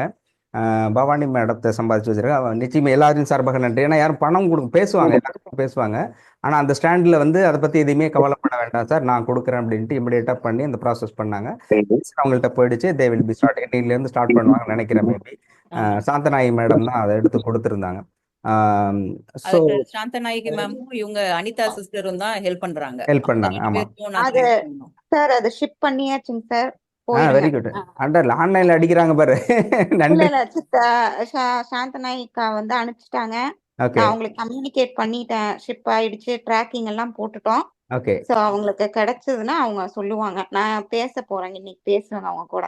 ஓகே ஓகே மகிழ்ச்சி மகிழ்ச்சி. உண்மையிலே இந்த நெட்வொர்க்குங்கிறது மிகப்பெரிய வலுவான உயிர்காக்கும் ஒரு நெட்வொர்க்காக இருக்கிறத நினச்சி ரொம்ப சந்தோஷப்படுறேன். மேடம் கொடுத்தாங்க. இமிடியேட்டாக உலக நாடுகளில் ஏறத்தாழ ஒரு 60 நாடுகளில் கிட்டத்தட்ட ஒரு செய்தியை எடுத்துக்கிட்டு போகணும், ஒரு பாதுகாப்பாக ஒருத்தருக்கு வந்து சேஃபர் கார்டு பண்ணணும் அப்படின்னா நம்மளால் செய்ய முடியும். அதே மாதிரி மேடம்னாங்க உடனே கொடுத்து கரெக்டாக எடுத்துகிட்டு போகணும் இல்லையா, உடனே மேடத்துக்கு அனுப்பியாச்சு. மேடம் வந்து இவங்க பாஸ் பண்ணி அமைஞ்சது அவளுக்கு எல்லாமே. அதான் இறை சக்தின்றது. எல்லாமே சரியாக அமைஞ்சிக்கிட்டு இருக்குது. ஸோ அவங்க போயிட்டு இப்போ வந்து சார் வெரி கிளியராக சொன்னாங்க. எனக்கு எல்லாத்த விட அதிகமாக டாக்டர்கிட்ட எவ்வளோ சீரியஸாக இருக்குது. அடுத்த செகண்ட் அந்த பிரெயின் டியூமர் சொன்னாங்க. இமிடியேட்டாக ஓப்பன் ஹார்ட் சர்ஜரி, பிரெயின் வந்து அது எடுத்துட்டு பிரெயின் உள்ள சர்ஜரி அப்படின்னு சீரியஸாக இருந்தால் கூட பரவாயில்ல, அது வேண்டாம், நம்ம பண்ணிக்கலாம். அந்த கட்ஸ் இருக்கு இல்லையா, நான் பண்ணிக்கலாம் அப்படின்றது இல்லையா, அது எல்லாத்த விடவும் அந்த டைமிங்கில் வந்து ஒரு கான்ஃபிடென்ட் இருக்கு இல்லையா, மெடிசன் தானே, அதை பார்த்துக்கலாம், நம்ம சரி பண்ணலாம், வர சொல்லு அப்படின்னா அது வந்து தட் இஸ் எனக்கு தெரிஞ்சு இருக்கிறதே நான் சார்ட்ட மிராக்கலாக பார்க்குறது அதுதான். அந்த அந்த பொசிஷன் தான் பார்க்குறேன். எந்த சுச்சுவேஷனில் யார் எவ்வளோ சீரியஸாக இருந்தாலும் எந்த பிரச்சனையாக இருந்தாலும் அப்படியா பார்த்துக்கலாம் வர சொல்லிட்டாருனா எல்லா பிரச்சனையும் சொல்ல முடியாது. ஏன்னா அவங்க due to the karma based allow பண்ணுது அப்படிங்கிற பட்சத்தில் ஓகே அப்படின்னு டாக்டர் கான்ஃபிடென்ட் சொல்லிட்டாருன்னா அது 100% பண்ணிடுவாங்க. அதில் வந்து மாற்று கருத்தே இல்லை. ஸோ நான் டாக்டர்கிட்ட ஹைலைட்டாக பார்க்குறதுங்கிறது அந்த தான் அந்த ப்ராசஸ் வந்து மிகச்சிறப்பாக செய்யப்பட்டிருக்கிறத மெடிசன் கொடுத்துருக்காங்க. நான் இன்னொன்னு என்ன சொல்லணும்னா, டாக்டர் சார் அதை விட ஈக்குவலா நான் என்ன சொல்றேன்னாக்க, நம்ம அதை வாங்குறவங்க இருக்காங்க பாத்தீங்களா, அவங்களுக்கு உள்ள நம்பிக்கை. ஆமா ஓகே, அதுக்கு ஈக்குவலா அந்த நம்பிக்கை இருந்துச்சு, அவங்க அதை பண்ணுனாங்க அப்படின்னாக்க அவங்களுக்கு கிடைக்கிற ஜாக்பாட்டு தான் அது. Okay right good. ஆமாம், அதுதான் டாக்டர்கிட்ட நான் சொன்னது. இன்னொரு கிறிஸ்டல் வந்து நம்பிக்கையின் அடிப்படையில் ஒர்க் பண்ணுதா இல்லை உண்மையிலே எனர்ஜி இருக்காங்கும் போது, நம்பிக்கை இருந்தாலும் இல்லாவிட்டாலும் இங்கே வந்துட்டு கிடைச்சிச்சு அப்படின்னு சொன்னால் 100% அது தன்னுடைய செயலை செய்யும், அது சக்சஸ்ல கொண்டு வரும் அப்படின்னு சொல்லி இருக்கிறாங்க. ஓகே, வேற ஏதாவது சொல்ல வேண்டியது இருக்குங்களா? இல்ல நான் எனக்கு இது வந்து வகுப்புல கத்துக்கிட்டது எனக்கு உள்ளது. பிளஸ் மீனா நல்லா இருக்கா இன்னைக்கு, அது வந்து என்னன்னாக்கா அதுக்கு விலை மதிப்பு இல்லவே இல்லை. இதை விட பெட்ரோல் வந்து பெருசு எனக்கு வேற எதுவும் இல்லை அப்படின்னு தான் நான் சொல்லணும்னு நினைக்கிறேன். கண்டிப்பா அது ஏன்னா எனக்கே அதை நினைச்சு, ஏன்னா டாக்டர் சொன்னாங்க நார்மலா எனக்கு வெளியே நான் இருப்பேனா இல்லையாங்கிறது ஒரு வேற. ஆனால் டாக்டர் வந்து யூஎஸ்ல இருக்க டாக்டர் அவங்க அட்மிட் ஆன போது சொன்னது ஓப்பன் ஹார்ட் சர்ஜரி கம்பல்சரி, மெடிசன்ஸ்லேயே கிடையாது. அவங்க சொன்னது என்கிட்ட சொன்னது, அவங்க ஃபோன் பண்ணி அவங்க சொல்லும்போது எனக்கு நான் மற்றவங்கள்ட்ட சொல்றது கான்ஃபிடென்ட் வேர்ட் ஆல்வேஸ் முக்கியம், பாசிட்டிவ் வேர்ட்ஸ் அந்த டயத்தில் அவங்களுக்கு மெடிசன் எல்லாத்த விட நாளைக்கு நம்ம உயிரோடு இருப்போம் அப்படிங்கிற வார்த்தை அவங்களுக்கு ரொம்ப முக்கியமாக இருந்தது. நம்ம உயிரோடு இருப்போம், நமக்கு எதுவும் நடக்காது அப்படின்னு சொல்லக்கூடியவர்களும் அது வார்த்தையை பேசக்கூடியவர்களும் அவங்களுக்கு ரொம்ப முக்கியமாக இருந்தது. அப்போ அவங்ககிட்ட சொன்னாங்க, டாக்டர் என்கிட்ட சொல்லிட்டார் சார் கன்ஃபார்மாக ஓப்பன் ஹார்ட் சர்ஜரி பண்ணலைன்னா எந்த நேரத்தில் வேணாலும் உயிர் போகும், any time you can die. அதுக்கு இன்னொரு காரணம் என்னன்னா, அவளுக்கு டயபெட்டிஸ் வந்து 12. அது வேற. ஆமா, அதனாலதான் இந்த சைலண்டா இறந்துருவ அப்படின்னே சொல்லி அடிக்கடி திரும்ப சொல்லிட்டு இருந்தாங்க. அந்த ஸ்ட்ரெஸ்ஸுங்க வேற. அதுக்கப்புறம் இடையில ஒரு தடவை வாமிட்டிங் எடுத்துட்டு திரும்ப வந்தாங்க, திரும்ப ஒரு தடவை ஹீலிங் கொடுத்து சேஃபர் கார்ட் பண்ணாங்க. இப்போ அதுக்கப்புறம் டாக்டர் சொல்லியிருந்தாரு நிறைய இதில் இன்னொரு இது ஹார்ட் எமர்ஜென்சி பில்ஸ்ன்னு கொடுத்துருந்தாங்க. அந்த மாதிரி ஹார்ட் பெயின் தாங்க முடியாத சிவியரா இருக்குது அப்படின்னு சொன்னாக்க அப்போ அந்த மெடிசன் போட்டா போதும், 5 பில்ஸ். அந்த பில்ஸ் போட்டா ஹார்ட் சிவியரா இந்த செகண்ட் நிற்க போகுது அப்படின்னா கூட அது சாப்பிட்டா டக்குன்னு சரியாயிடும் அப்படின்னு சொல்லி எமர்ஜென்சி எல்லாமே சேஃப் கார்டில் அனுப்பியாச்சு. இறைவனுடைய ஆசீர்வாதம், சித்தர்களுடைய ஆசீர்வாதம், தேவதைகளின் ஆசீர்வாதம், இறைத்தூதர் அனுப்பியிருக்காங்க. மேடத்தின் மூலமாக அந்த இது நடத்தப்பட்டது. இந்த உயிர்காக்கும் பணியில் ஈடுபட்ட அனைவருக்கும் இந்த நேரத்தில் நன்றி சொல்ல நான் கடமைப்பட்டிருக்கின்றேன். உங்களுடைய சிறப்பான இந்த பதிவுக்கு நன்றி மேடம். நிறைய பேர் காத்துக்கிட்டு இருக்காங்க, இன்னைக்கு நிறைவு செய்ய வேண்டிய பகுதி. ரொம்ப நன்றி. முகேஷ் பேசலாம், அமெரிக்காவிலிருந்து முகேஷ். எஸ். வணக்கம் சார். வணக்கம் வணக்கம், சொல்லுங்க. இப்போ இந்த கதையை கேட்டுட்டு என்ன இல்லை, ஏன் கொஞ்சம் நிறைய போனா அவங்களோடது, அவங்களோட ஃப்ளாஷ்பேக்குங்கிறது, அவங்களுடைய சூழலுங்கிறது, அந்த சூழல் எப்படி மாற்றி வரப்பட்டது, அதுக்கப்புறம் அவங்களுடைய தேடுதலுடைய எண்ட் பாயிண்ட் எதுவாக இருந்தது அப்படிங்கிறதுனால தான் கொஞ்சம் டைம் எடுத்துக்க முடிஞ்சு எடுத்துக்கிட்டாங்க. ஏன்னா அவங்களுடைய சூழலுங்க போய் இப்போ பார்க்கும்போது எதுவும் தெரியாது இல்லையா? அப்போ எந்த மாதிரியான மோசமான சூழலில் கடந்து வந்து அது இந்த இந்த இந்த இது சொல்லும்போது ஒரு ஆக்சிடென்ட் நடந்து அதை பற்றி சொல்லும்போது எல்லாத்துக்குமே டக்குன்னு அந்த எமோஷனலிட்டிக்கு வரும். நான் இப்படி இருந்தேன்னு பேசும்போதே அழ ஆரம்பிச்சிருவாங்க. அது தப்பு இல்லை, அது ஒருவருடைய மனநிலையை பொறுத்தது. ஆனாலும் இவ்வளோ ஒவ்வொரு காலு வைக்கிற இடம்லாம் கண்ணுவடியாக இருக்குங்கிற மாதிரி ஒவ்வொரு இந்த வாழ்க்கை இப்படி சரியா இருக்கும், இது சிறப்பாக இருக்கும், இது நமக்கு கிடைச்சிரும் அப்படின்னு ஏதாவது ஒரு எதிர்பார்ப்படும். அப்புறம் எல்லாமே அப்படி இருக்கும்போது சரி வாழ்க்கைங்கிறது நாம ஒரு ஏற்கனவே எழுதி வைக்கப்பட்ட ஒன்று நடந்துகிட்டு இருக்கு அப்படின்னு இயல்பாக எடுத்துக்கிட்டு போகக்கூடிய அந்த மனப்பக்குவங்கிறது, தன்னால் தாங்கி கொள்ள முடியாத வேதனையும் வலியையும் ஒருவர் யார் பெறுகிறாரோ அவர்தான் சமநிலையில் இருக்கின்ற மனநிலையை பெற முடியும் அப்படிங்கிறது அவங்களுடைய மிகப்பெரிய புரிதலாக இருக்கிறதா நான் நினச்சிக்கிறேன். ஸோ அதனால தான் அந்த ஃப்ளாஷ்பேக் வந்து சொல்லிட்டு இப்போ அவங்களுடைய தேடுதல் எண்ட் பாயிண்ட்டாக தனக்கென்று இந்த ஆன்ம நிலையில் அடுத்த கட்டத்துக்கு வரணும் அப்படின்னா அதுக்கு ஒரு வழிகாட்டுதலுக்கு ஒரு குரு தேவை. அந்த குருவாக டாக்டர் இருக்கிறாங்க அப்படின்னு அவங்க சொன்னது. ஸோ சிறப்பான அவங்களுடைய பதிவுக்கு நன்றி. சொல்லுங்க முகேஷ், நன்றி. நீங்க சொல்லலாம்.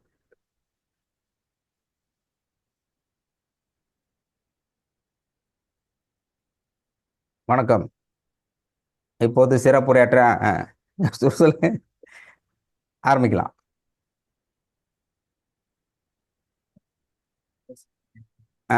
நீங்க மியூட்ல இருக்கு, மியூட்லயும் இல்லை, நல்லா தான் இருக்கு, பேச்சு வரல. ஏன்னா பின்னாடி ஏதாவது செட்டிங்ஸ் ரெடி பண்ணுமா? கேக்குதா இப்போ? இப்பதான் கேக்குது. சாரி சார், கை கேக்குதான்னு கேட்கும்போது தான் கேக்குது. போன்ல கை வச்சு. சரி, ஓகே. போனுக்கே உள்ள ஸ்டைல் போல இருக்கு.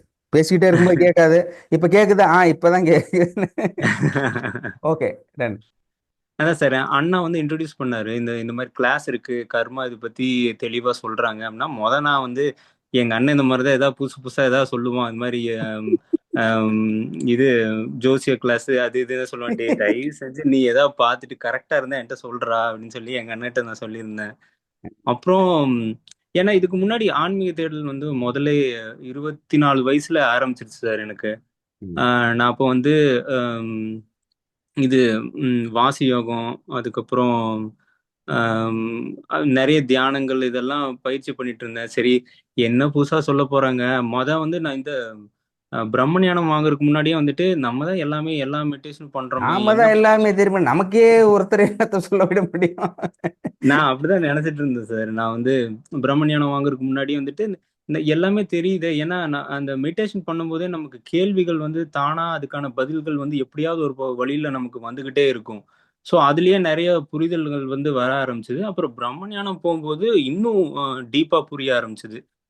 ஓகே, கர்மா பத்தி இன்னும் புரிஞ்சுது, மனசு பத்தி புரிஞ்சுது, கடவுள் பத்தி உள்ள நம்மளை எப்படி ஆய்வு பண்ணணும் அதை பத்தி நிறைய புரிதல்கள் வந்து அப்போ நிறைய வந்தது. அப்புறம் மெடிடேஷனும் ஃபாலோ பண்ணிட்டு இருந்தேன். அப்புறம் இந்த கிளாஸ் வந்தபோது அதுல எதெல்லாம் விடுபட்டு இருந்ததோ, அதுல எதெல்லாம் கேள்விகள் இருந்ததோ, அந்த கேள்விக்கான பதில்கள் எல்லாம் இதுல வந்து கிடைக்க ஆரம்பிச்சது. எப்படின்னா, இந்த கர்மம் வந்து முன்ஜென்ம பதிவுனால இது வந்து நடக்குது, நம்ம தீதும் நன்றும் பிறத்தர வாரா, நம்ம பண்ணதுதான் நமக்கு நடக்குது அப்படிங்கிறது வந்து கான்செப்டா தான் புரிஞ்சுது. ஆனா இங்க வந்ததுக்கு தெள்ள தெளிவா ஏன், எதுக்கு, எப்போ, என்ன பண்ண நீ, அதனால நீ இதெல்லாம் அனுபவிக்கிற அப்படின்னு சார் சொல்லும் போது வந்துட்டு இன்னும் தெளிவா புரிய ஆரம்பிச்சது. ஓ, இவ்வளோ இருக்கு இதுக்கு பின்னாடி. இது வந்து ஜஸ்ட் ஒரு கான்செப்டா இல்ல, ஒரு தியரி கிடையாது, இது வந்து ஆக்சுவல் வந்து ஒரு ஃபேக்ட் அப்படிங்கிறது வந்து நல்லா புரிய ஆரம்பிச்சது. இதுக்கு முன்னாடியே வந்துட்டு இந்த லா ஆஃப் அட்ராக்ஷன் அந்த இதுல நிறைய எக்ஸ்பெரிமெண்ட் பண்ணியிருக்கேன். நான் எக்ஸ்பெரிமெண்ட் பண்ணியிருக்கேன், நிறைய பேர் சொல்லி கொடுத்துருக்கேன். அவங்களும் வந்துட்டு அதை கேட்டு நிறைய பலன்கள் அடைஞ்சிருக்காங்க. நான் அந்த மாதிரி இந்த மோட்டிவேட் பண்றது, இது எக்ஸ்பெரிமெண்ட் பண்றது, அதெல்லாம் வந்து நான் முதல்ல இருந்தே ரொம்ப பல வருஷமா இதை பண்ணிட்டு இருக்கேன். ஸோ அப்பவே வந்துட்டு எனக்கு தெரியும், இது மாதிரி வந்து மனசுல நம்ம வந்து நினைச்சாலே வந்துட்டு அது வந்து லைஃப்ல வந்து பிரதிபலிக்கும் அப்படிங்கறது வந்து நான் உணர்ந்திருக்கேன். ஆல்ரெடி நான் வந்து செஞ்சு பார்த்துருக்கேன். எக்ஸாம்பிள் சொல்லணும்னா, நான் ஆஃபீஸ்ல இருக்கும்போது எனக்கும் என்னோட லீடுக்கும் எப்பவும் ப்ராப்ளம் வந்துகிட்டே இருக்கும். நாங்க பக்கம் பக்கம் தான் உட்காந்துருப்போம், ஆனா நேர்ல பேசிக்க மாட்டோம். அந்த மெசேஜர்ல தான் பேசிப்போம். அந்த அளவுக்கு தான் இருக்கும். ஸோ அது வந்து ரொம்பவும் டார்ச்சராக இருக்கும். நைட்டு வந்து தூங்க முடியாது, ஒரே சண்டையாக இருக்கும் அவர் கூட. அப்புறம் வந்துட்டு ஓகே, இது வந்து ஒரு முற்றுப்புள்ளி வைக்கணும், இப்படியே போயிட்டு இருக்கு, நமக்கு இவ்வளோ இந்த விஷயங்கள்லாம் புரிஞ்சிருக்கு, இதை நம்ம இம்ப்ளிமெண்ட் பண்ணணும், லைஃப்ல எப்படி ஒர்க் ஆகுது அப்படின்னு சொல்லி பார்க்கலாம்னு சொல்லிட்டு நான் வந்து அப்போ மன்னிப்பு கேட்கறத பற்றியெல்லாம் தெரில. நான் என்ன நினச்சேன்னா, எனக்கு இந்த விஷயம் வந்து சரியாகணும், எங்கள் 2 பேத்துக்குள்ள சுமூகமான நிலை வந்து வரணும் அப்படின்னு சொல்லிட்டு நான் அதை ரிப்பீட்டடாக சொல்லிகிட்டே இருந்தேன். அது சொல்லிட்டே இருக்கும்போது அதுக்கான சூழல் தானாகவே ஏற்பட்டுது. அவர் எங்கள் டீம்லேயே வந்துட்டு இன்னொரு இது பார்த்துக்கிட்டாரு. இப்போ நான் வந்து அந்த டீமை பார்த்துக்கிற மாதிரி இருந்தது. ஸோ எங்களுக்குள்ள இருக்கிற எனக்கும் அவருக்கும் தனிப்பட்ட இதில் எந்த பிரச்சனையும் இல்லை, வேலை விஷயத்தில் வந்துட்டு எங்களுக்கு செட் ஆகலை. ஸோ அப்போ வந்து ஒன்று புரிஞ்சுது, ஓ நம்ம வந்து அதை வந்து ரிப்பீட்டடாக மனசார நினைக்கும் போது இது ரியல் லைஃப்பில் வந்து எக்ஸிக்யூட் ஆகுது அப்படிங்கிறது வந்து அது ஒரு சக்ஸஸ் ஸ்டோரி. அப்புறம் இன்னொன்று வந்து என்னன்னா, நான் வந்து வேலை செஞ்சுட்டு இருக்கும்போது வந்து இங்கே வெளிநாடு வர்றதுக்கு வந்துட்டு எனக்கான வாய்ப்பு வந்து என்னையே தானாக தேடி வரணும், நான் போய் கேட்கக்கூடாது. ஏன்னா எல்லாரும் என்ன பண்ணுவாங்க அப்படின்னா, எங்கள் ஆஃபீஸில் போயிட்டு இந்த மாதிரி நாங்கள் போக விரும்புகிறேன், இந்த மாதிரி நம்ம போய் கேட்கணும் மேனேஜர்கிட்ட. அப்புறம் மேனேஜர் வந்து ஓகே அப்படின்னு சொல்லி அப்ரூவ் பண்ணணும். அது மாதிரி நிறைய ப்ராசஸ் இருக்கும் சார். நான் வந்துட்டு நான் என்ன இது பண்ணேன்னா, ஓகே இது வந்து அவங்களே வந்து என்ன கேட்கணும், நான் போய் கேட்கக்கூடாது, அது என்ன தேடி வருது அப்படின்னு சொல்லிட்டு ரிப்பீட்டடாக இது பண்ணிகிட்டே இருந்தேன். அதே மாதிரி எனக்கு வந்து அவங்களா கூப்பிட்டு நீங்கள்லாம் போறீங்களா அப்படின்னு சொல்லிட்டு அவங்களே கூப்பிட்டு கேட்டாங்க. ஸோ இந்த மாதிரி நிறைய இப்போ எக்ஸ்பெரிமெண்ட் நீங்க பண்ணியிருக்கேன். இருக்கிறது எங்க, எந்த இடத்துல இருக்கீங்க? யூஎஸ்ல ஃப்ளோரிடால இருக்கு sir. Florida, okay madam, thank you. அந்த மாதிரி வந்து இந்த எக்ஸ்பெரிமெண்ட் எல்லாம் பண்ணியிருக்கேன். இதெல்லாம் எப்போ கிடைச்சதுன்னா, அந்த ஃபர்ஸ்ட் நான் மெடிடேஷன் பண்ணதுக்கப்புறம் என் பிரெயினோட தாட் ப்ராசஸே வந்து மாறுச்சு சார். அதான் ஃபர்ஸ்ட் டைம் வந்து நான் எக்ஸ்பெரிமெண்ட் பண்ணுறேன். ஏன்னா 24 வரைக்கும் நான் எப்படி இருப்பேன்னா, நான் எதையும் பெருசாகவே எடுத்துக்க மாட்டேன். கஷ்டம் வந்தாலும் பெருசாக எடுத்துக்க மாட்டேன், சந்தோஷம் வந்தாலும் எக்ஸைட் ஆக மாட்டேன். எல்லாம் கேட்பேன், என்னடா எப்படா எக்ஸைட் ஆகாமல் இருக்க, உனக்கு ஒரு வேலை கிடைச்சிருக்கு, அந்த வேலை கிடைக்கும்போது இவ்வளோ கஷ்டப்பட்டு உனக்கு ஒரு வேலை கிடைச்சிருக்கு, அதுக்கு எந்த எக்ஸைட்மெண்ட்டு ஒரு சந்தோஷம் எதுவுமே உன் மூஞ்சில இல்லையே அப்படின்னா, எனக்கு அந்த மாதிரி பெருசாக சோகமும் பெருசாக இதாகாது, சந்தோஷமும் பெருசாக இதாகாது. அது வந்து நேச்சராகவே அப்படிதான், என்னோட மைண்ட் அப்படிதான் ஒர்க் ஆகும். அப்புறம் அந்த 24க்கு அப்புறம் அந்த மெடிடேஷன் இதெல்லாம் பண்ணும்போது வந்து எனக்கு வந்து பெரிய மாற்றம் வந்து என்னோட இதில் நடந்ததை வந்து என்னால் உணர முடிஞ்சது. ஏன்னா யாராவது ஏதாவது பிரச்சனைன்னு சொல்லி கேட்கும்போது எனக்கு டக்குன்னு ஒரு சொல்யூஷன் கிடைக்கும். அதை நான் சொன்னேன்னா கரெக்டாக அது வேலை செய்யும். அது எப்படி நமக்கு எப்படி சூப்பர் பவர் வந்துருச்சா என்ன, நம்ம அவ்வளோ அறிவு கிடையாது நமக்கு. சூப்பர் பவர் வந்துச்சா? ஒரு வீட்ல இருந்து இன்னொரு வீட்டுக்கு தாவறது இதெல்லாம் பண்ணிட்டு இருக்கீங்களா? அந்த மாதிரி இல்லை சார். இது மாதிரி யாராவது கேட்குறாங்கன்னா அவங்களுக்கு என்ன பிரச்சனை, அது என்ன பண்ணா சரியாகும் அப்படிங்கிறது வந்து நான் சிந்திக்காமையே எனக்கு ஆன்சர் வந்து டக்குன்னு தானா வரும் சார். அந்த மாதிரி என் ஃப்ரெண்டுக்கு வந்து மேரேஜ் பண்றதுக்கு ஹெல்ப் பண்ணியிருக்கேன். அதுக்கப்புறம் ஃப்ரெண்டுக்கு வேலை வாங்கி கொடுக்கறதுக்கு ஹெல்ப் பண்ணியிருக்கேன். அந்த மாதிரி நான் அந்த மாதிரி சொன்னேன்னா அதே மாதிரி நடக்கும். ஓ, அப்ப அந்த சாமியாரா மாதிரி இல்லாம போல இருக்கே. ஒரு ஆலமரம் அரச மரம் உட்காந்தீங்கன்னா அவர் சார் குறுக்கிடுறதுக்கு மன்னிக்கணும். அவர் நம்பரை ஷேர் பண்ண சொல்லுங்க, எல்லாரும் நம்ம கேட்போம். பாத்தியா, ஆரம்பிச்சுட்டாங்க சார். ஆபீஸ்லயே தான் சார் சொல்லுவாங்க. ஆபீஸ்லயே தானா? நீ இத வச்சு ஆபீஸ் போட்டுருங்க, அவ்வளவுதான். ஓகே, இல்ல அந்த மாதிரி நடக்க ஆரம்பிக்கும் சார். அப்புறம் நான் என்னோட இது ஜேர்னி சொல்றேன். அதுல என்ன ஆகும்னா, இப்போ நமக்கு வந்து கான்ஃபிடன்ஸ் ரொம்ப ஜாஸ்தியாக ஆரம்பிக்கும். ஏன்னா நம்ம நினைக்கிறதும் நடக்குது, நம்ம சொல்றதும் நடக்குது. அப்படிங்கும்போது வந்துட்டு ஓகே, நம்ம இந்த ப்ராசஸை ஃபாலோ பண்ணோம்னா கண்டிப்பா நமக்கு ரிசல்ட் வந்து கரெக்டா வரும் அப்படின்னு சொல்லிட்டு நமக்கு கான்ஃபிடன்ஸ் வரும். கான்ஃபிடன்ஸ் வரும்போது வந்துட்டு நமக்கு வந்து அதே மாதிரி அந்த ஈகோவும் பில்ட் ஆயிரும். அந்த ஈகோ பில்ட் ஆகுறது வந்து நமக்கே தெரியாது. நம்மளை யாரும் எதுவும் பண்ண முடியாதுங்கிற மாதிரி ஒரு ஈகோ வந்து பில்ட் ஆயிரும். அது எனக்கு தெரியல. நான் வந்து அது வந்து பாசிட்டிவ் ஈகோ. ஈகோலயே 2 இருக்கு சார். எப்படின்னா இப்போ வந்து கெட்டது பண்றது தான் ஈகோன்னு கிடையாது. பாசிட்டிவாவே நம்ம நினைச்சுக்கிட்டு இருக்கிறதும், நல்லதாவே நான் நல்லவன், நல்லதா நினைச்சுக்கிட்டு இருக்கிறதும் ஒரு ஈகோ தாங்கிறது வந்து எனக்கு ரீசெண்டா இப்போ ஒரு சமீப காலமா 1.5 வருஷமா தான் அந்த இது வந்து உடைஞ்சது. ஓ, நம்ம நல்லதா நினைக்கிறது கூட ஒரு ஈகோ தான் அப்படிங்கிறது வந்து நல்லது நினைக்கிறது கூட தப்புதான். ஆமா, ரைட்டு தப்புங்கிறது எதுவுமே அண்ணா வணக்கண்ணா. ஈகோன்னு சொல்லிட்டு எனக்கு கஷ்டமா இருக்குங்க. ஈகோ பத்தி பேசுறது கஷ்டமா இருக்குங்களா? ஆமாங்க, நீங்க நல்லவரே, உங்களை பத்தி ஈகோ நல்லது இல்லை அப்படிங்கிறாரு. என்ன பத்தி இல்ல. Okay okay. நன்றி நன்றி சொல்லுங்க. ஸோ வந்து பாசிட்டிவ் ஈகோவும் தப்பு தான் அப்படிங்கிறது இப்போ ரீசண்டாக தான் எனக்கு புரிஞ்சுது. ஏன்னா அதுவும் எனக்குள்ள நிறைய ரெஸ்ட்ரிக்ஷனை உண்டாக்குது. என்னால் சுதந்திரமாக இயங்க முடியாத அளவுக்கு சில விஷயங்கள் அது கிரியேட் பண்ணுறதுங்கிறத இப்போ ரீசண்டாக தான் உணர்ந்தேன். ஸோ அது உடஞ்சது. அதுக்கப்புறம் இந்த கிளாஸ்ல வந்து மன்னிப்பு கேட்கறது, மன்னிப்பு கொடுக்கறது, இதை வந்து ஃபாலோ பண்ண ஆரம்பிச்சேன். ஐயா வந்து சொன்னதுக்கு அப்புறம் வந்துட்டு ஓகே, நான் வந்து எதுவாக இருந்தாலும் எக்ஸ்பெரிமெண்ட் பண்ணி பார்த்துருவேன். சரி, இதை வந்து எக்ஸ்பெரிமெண்ட் பண்ணுவோம்னு சொல்லிட்டு இங்க வந்து ஆமா, பார்த்தாலே ஐன்ஸ்டீன் மாதிரியே இருக்கீங்க. ஓகே. இங்க புது ஒர்க்ல ஜாயின் பண்ணேன். ஜாயின் பண்ணி ஃபர்ஸ்ட் நாளே வந்து என் மேனேஜர் வந்து தப்பா புரிஞ்சுக்கிட்டாரு. என்னன்னா நான் வந்து ஜஸ்ட் ஏதோ ஒரு ஜூனியர் இப்பதான் காலேஜ் முடிச்சு வந்திருக்கேன் அப்படின்னு சொல்லி அவர் தப்பா புரிஞ்சுட்டார். எனக்கு 13 வருஷம் எக்ஸ்பீரியன்ஸ் இருக்கு, அவருக்கு அதுக்கு தெரியல. அவர் தப்பா புரிஞ்சுக்கிட்டு சின்ன பையன் அப்படின்னு சொல்லி நினைச்சிட்டு இல்ல நீங்க பேசுங்க. சாரி முகேஷ், மியூட்ல இருந்து எடுத்துட்டு பேசலாம். முகேஷ் மியூட்ல இருக்கீங்க, எடுத்துட்டு பேசுங்க. முகேஷ் பேசலாம் பேசலாம், மியூட்ல இருக்கீங்க, எடுத்துட்டு பேசுங்க. ஓகே. நான் வந்து சின்ன பையன், இவனுக்கு எதுவும் தெரியாதுன்னு நினைச்சிட்டு அவர் தப்பா புரிஞ்சுக்கிட்டாரு. ஒரு மிஸ் அண்டர்ஸ்டாண்டிங் ஆயிடுச்சு. அப்புறம் அந்த மிஸ் அண்டர்ஸ்டாண்டிங் கொஞ்ச நாள் இருந்துகிட்டே இருந்தது.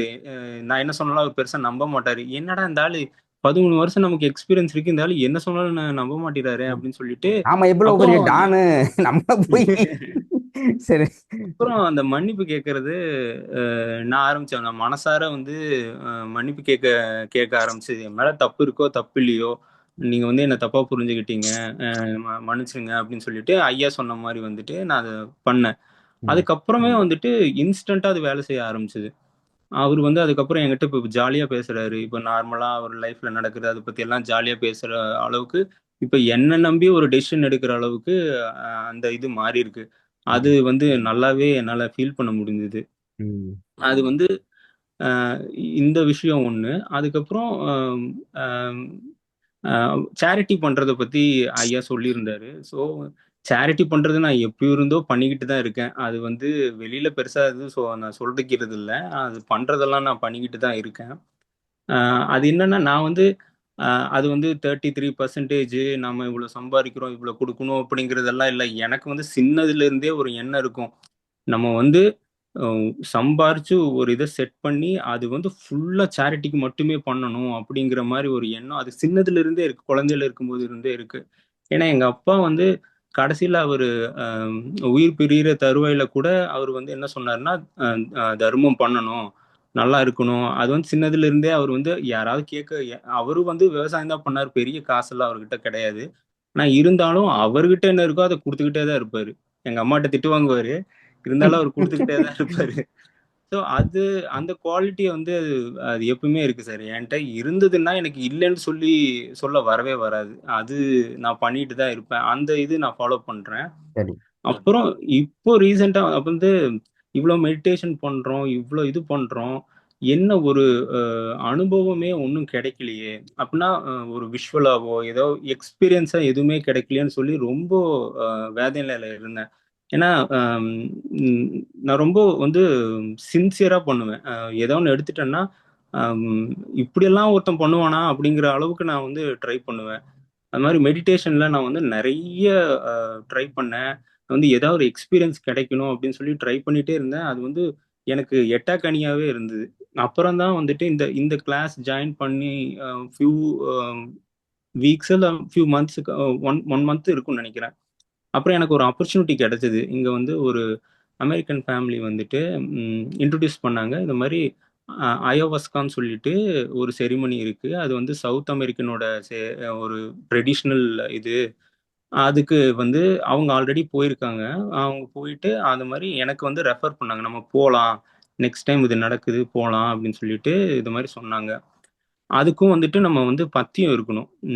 நம்ம எப்படி ஐயப்பன் கோயிலுக்கு போகும்போது நம்ம பத்தியம் இருப்போம்ல, ஆனா இது இன்னும் கொடூரமா இருக்கும். உப்பு போடவே கூடாது. கொடூரமான எப்படி பார்க்கவே கூடாதா? உப்பு சுத்தமா இருக்கக்கூடாது. அதை வாயிலேயே வைக்க முடியாது சார் அந்த மாதிரி ஃபுட்டு. Right, okay. இதுல இப்ப நம்ம கிட்ட இங்க வந்த பிறகு சொல்லிருக்கீங்க மன்னிப்பு கேட்டதுனால கிடைத்தது சேரிட்டி, வேற என்ன கற்றது பெற்றது? ஆஹ் பெற்றது வந்து கிளாரிட்டி சார். இன்னும் அந்த மனசுல இந்த ஹோல்டிங்ஸ் இது எல்லாமே வந்து, ஏன்னா அந்த கிளாஸ்ல போனதுல வந்து இன்னும் நிறைய விஷயங்கள் நான் பார்த்தேன். அதை நான் வந்து சொல்லணும். ஏன்னா ஐயாவை பத்தியான விஷயங்கள் நான் பார்த்தேன். இதெல்லாமே வந்து என்னால உணர முடிஞ்சது அங்க அந்த கிளாஸ்ல. ஆ. நான் எல்லாத்தையும் அதை பத்தி சொல்லல, பட் நம்ம கிளாஸுக்கு ரிலேட்டடானது மட்டும் நான் சொல்றேன். ம். எனக்கு வந்து நம்ம கிளாஸ்ல வந்து ஸ்டார்டிங்லயே வந்துட்டு அந்த சாங் போடுவாங்க இல்லையா, அந்த சாங்ல வந்துட்டு எல்லாமே வந்து பர்ஃபெக்டா நடக்குது, அணுவளவும் கரெக்டா நடக்குது அப்படின்னு சொல்லி சொன்னாங்கல்ல. ஆமா. அதை வந்து எனக்கு வந்து காட்டுச்சு வந்து அந்த மருந்து நம்ம எடுப்போம், அந்த மருந்து எடுத்து வந்து அது காட்டுச்சு எனக்கு. அதுக்கப்புறம் கேள்வியே ஸ்டாப் ஆயிடுச்சு. ஓ. எல்லாமே வந்து 100% கரெக்டா பர்ஃபெக்டா தான் நடக்குது அப்படிங்கறத வந்து எனக்கு காட்டுச்சு. அதுக்கப்புறம் எனக்கு கேள்வியே இல்லை. நம்ம வந்து லைஃப்ல நிறைய எப்படி ரிக்ரெட் காட்டுச்சுன்னா எப்படி? எப்படி? விஷுவல்ஸும் காட்டுச்சு சார். அதுக்கப்புறம் எனக்கு வந்து நம்ம கேள்வி பதில் மாதிரி நம்ம என்ன கேட்டாலும் அது பதிலும் சொல்லும். என்ன மாதிரி விஷுவல் பார்த்தீங்க? நீங்க மெடிடேஷன்ல இருந்ததை சொல்றீங்க இல்லையா? என்ன மாதிரி விஷுவல் இல்ல, இது வந்து அந்த செரிமோனில நடந்தது நான் சொல்றேன் சார். ஓஹோ. ம். எஸ் எஸ், அங்க உள்ள செரிமனி. எஸ். அதை ஃபுல்லா எக்ஸ்பிளைன் பண்ணணும்னா நான் பண்றேன். அது வேண்டாம், நீங்க அந்த பார்த்ததை மட்டும் கேக்குறேன். அதுல வந்து ஃபர்ஸ்ட் என்ன ஆச்சுன்னா, இந்த மாதிரி நீ இந்த உடம்ப வச்சுக்கிட்டா போயிட்டு கடவுளை பார்க்கணும்னு நினைக்கிறேன் அப்படின்னு சொல்லிட்டு நான் சுத்தம் பண்றேன்னு சொல்லிட்டு ஒரு ஒரு ஃபர்ஸ்ட்லயே வாமிட்டும் ஆகுது, நமக்கு இதுவும் ஆகுது. ஏன்னா அந்த ஹை எனர்ஜியை வந்து நம்மளால டாலரேட் பண்ண முடிய மாட்டேங்குது. அந்த மாதிரி அப்பதான் புரிஞ்சுது, நம்ம கடவுளை பார்க்கணும்னு ஆசைப்படுறது இதெல்லாம் இருக்கலாம், ஆனா வந்துட்டு நம்ம வந்து அதுக்கு தயாரா இருக்கணும். நம்ம பாடி, இந்த வெசல் வந்து தயாரா இருந்தாதான் அந்த மாதிரி ஒரு வைப்ரேஷனை வந்து நம்ம எக்ஸ்பீரியன்ஸ் பண்றதுக்கே தகுதி இருக்கும். நான் ஃபர்ஸ்ட் கேள்வி அதுதான் கேட்டுச்சு. இந்த உடம்ப வச்சுக்கிட்டா நீ போயிட்டு வந்து இந்த ஆசைப்படுற அப்படின்னு சொல்லிட்டு எடுத்தேன் பாருங்க. ஃபுல்லா வாமிட்டு இது எல்லாம் ஆச்சு. அதுக்கப்புறம் ஃபுல்லா ஈகோ வந்து ஜீரோ. ஏன்னா உடம்புல தெம்பு இருந்தாதான் உங்க ஈகோ ஃபுல்லா வாமிட்டுல இருந்திருக்கு. இல்ல, அது வந்து நம்ம ஹோல்டிங்ஸ், உடம்புல இருக்கிற அழுக்கு, நம்ம எனர்ஜி. எண்ணத்துல இருக்கிற அழுக்கு எல்லாமே அதுல வந்து அது வெளியே எடுக்குது. அது ஆகும்போது வந்துட்டு நம்ம உடம்புல தெம்பு இருந்தா தானே சார் நம்ம மானம், வெக்கம், அதுக்கப்புறம் ஈகோ இதெல்லாம் உருவாகும். உடம்புல தெம்பு இல்லாம உயிர் போற நிலைக்கு அது கொண்டு போய் ஈகோவை உடைச்சு அதுக்கப்புறம் தான் அந்த விஷுவல்ஸை காட்டுச்சு. விஷுவல்ஸ் காட்டுது அப்படின்னா எனக்கு அப்பதான் புரிஞ்சது. நான் என்ன நினைச்சுக்கிட்டே, இதுதான் ஒரு உலகம், இதுக்கு மேல ஏதோ கடவுள் இருக்காரு அப்படிங்கிற மாதிரி ஒரு ஐடியா இருந்தது. அதுக்கப்புறம் அது காட்டுது காட்டுது கோடிக்கணக்கான உலகத்தை காட்டுது, கோடிக்கணக்கான விஷயங்களை காட்டுது. அது பார்த்துட்டு எம்மா என்னால முடியல, நான் போறேன், திருப்பி ரியாலிட்டிக்கு போறேன்னு நான் கதறேன், விட மாட்டேது. காட்டிக்கிட்டே போய் சார் ஒரு செகண்டுக்கு ஒரு ஒரு இதுல இருந்து மாறிக்கிட்டே இருந்தா எப்படி சார் இருக்கு? ஒரு ஒரு செகண்டுக்கு ஒரு 1000 கோடி இமேஜ் மாறிக்கிட்டே இருக்கு சார். அவ்வளோ இடத்துக்கு காட்டுச்சு. அப்புறம் தான் பயந்துட்டேன். எனக்கு அவ்வளோ கெப்பாசிட்டி இல்ல. இன்னும் அந்த தகுதி இன்னும் இல்ல. பயந்துட்டேன் ரொம்ப. அதுக்கப்புறம் அது அது அதெல்லாம் காட்டி முடிச்சதுக்கப்புறம் அந்த அன்கண்டிஷனல் லவ் ஃபர்ஸ்ட் டைம் லைஃப்ல ஃபீல் பண்ணேன்.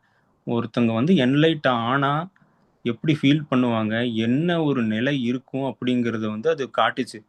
அது காட்டும்போது வந்துட்டு ஒவ்வொரு உடம்புல இருக்கிற ஒவ்வொரு செல்லும் வந்து அந்த அன்புல வந்து திளைச்சு இருந்தது. அப்போ வந்து கண்ணீர் வந்து கொட்டு கொட்டுன்னு கொட்டுது.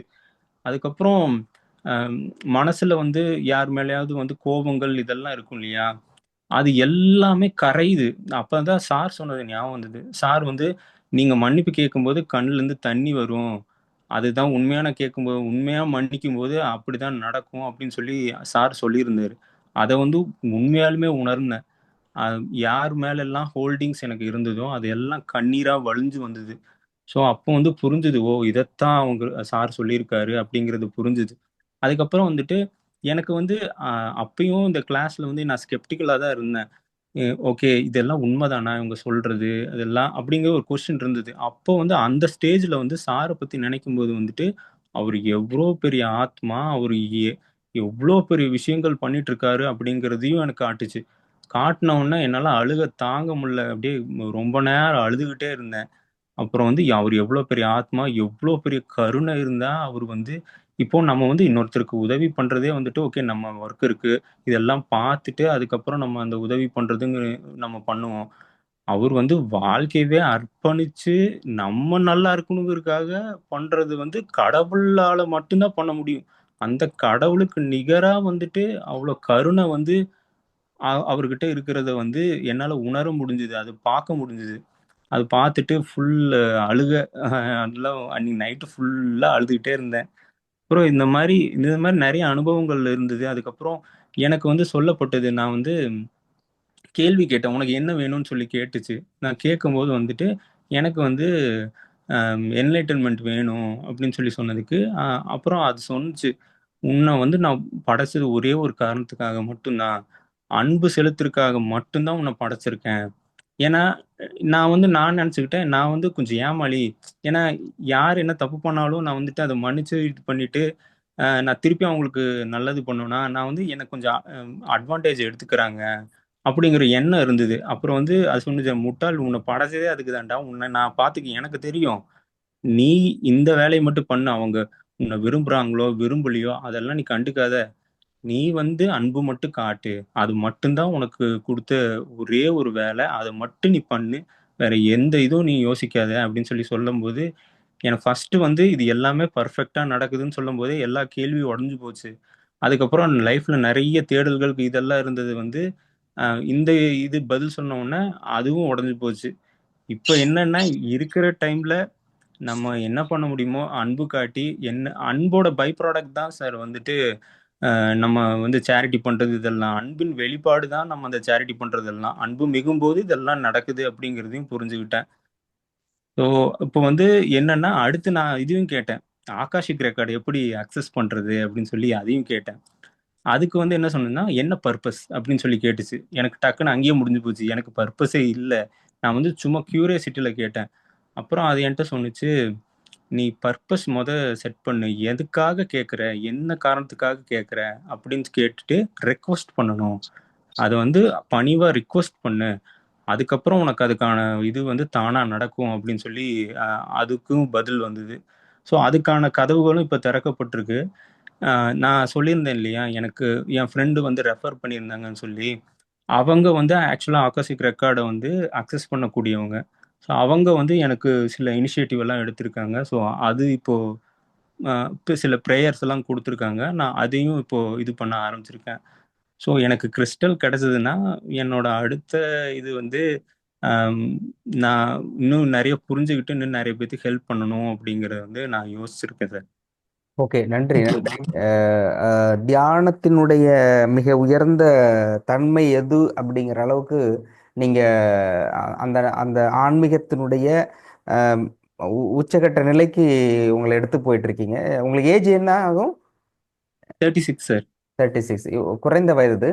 ஆனால் அந்த ஆன்மீகம், அதில முழுமையான அர்ப்பணிப்பு அப்படிங்கிறது ரொம்ப பெரிய விஷயம். டெடிகேட்டட் வந்து நீங்க சொல்ற அந்த பதிவுங்கிறது இஸ் நாட் ஈஸி. ஒரு ஒரு ஸ்டோரிலாம் கிடையாது. It's reality. நீங்க சொல்றதுங்கிறது மனரீதியாக ஆன்மீகத்தில் இருந்து தியானத்திலிருந்து தியான நிலையில் தன்னை உணர்ந்து தன்னை உணர்ந்ததுக்கு அடுத்தது மெய்யறிவு அப்படிங்கிற பாயிண்ட் ஆஃப் வியூவில் ஒருத்தர் போகும்போது ஞானிகளும் சித்தர்களும் என்ன சொல்லியிருக்காங்க அப்படிங்கிற விஷயத்து அந்த அந்த கிராஸில் நீங்கள் போயிருக்கீங்க. அதில் தான் நீங்கள் அந்த அண்டம்ங்கிறது நீங்கள் பார்த்து எந்த அளவுக்கு என்னால் புரிஞ்சிக்க முடியும்னு தெரியல. பட்டு வள்ளலார் சுவாமி சொல்லியிருக்காங்க, அரை நொடியில் அண்டம் 100 கடந்தேனே அப்படின்னு சொல்லுவார். அப்படி செகண்ட் இது ஒரு நொடி அதை விட இப்போ கம்மியானதில் 100 அண்டத்தை போயிருக்கேன். அப்போ எவ்வளோன்னா லைட்டோட வேகத்தை விட தாண்டி அதிகமாக ஃபாஸ்ட்டாக போயிட்டு இருக்காரு. அவ பார்க்கும்போது போக போக போயிட்டே இருக்கும்போது இது குறுக்கீடு சார். ம். ஒரு குறுக்கீடு. அது வந்து கடைசியில வந்து என்ட்ட சொன்னது, "நீ பார்த்தது எதுவும் உனக்கு ஞாபகம் இருக்காது. நீ உன்னோட அனுபவம் நீ கேட்டேங்கிறனால உனக்கு காட்டுனேன். உனக்கு எதுவுமே ஞாபகம் இருக்காதுன்னு" சொன்னுச்சு. எனக்கு வந்து அந்த அனுபவம் மட்டும் தான் ஞாபகம் இருக்கு. எனக்கு என்ன காட்சிகள் பார்த்தேங்கிறது எல்லாம் மறந்துருச்சு. ஓஹோ! அதுவும் சொன்னுச்சு, "உனக்கு வந்து பார்த்தது ஞாபகம் இருக்காது. நீ கேட்ட, நீ விரும்புனேங்கிறதுக்காக நான் காட்டுனேன்." அப்படின்னு சொல்லிட்டு, அதுக்கப்புறம் நானும் எவ்வளவோ முயற்சி பண்ணி பார்க்குறேன். என்னால திரும்பவும் அத வந்து ஞாபகப்படுத்த பார்க்குறேன். காட்சிகள் எதுவும் ஞாபகம் இல்ல.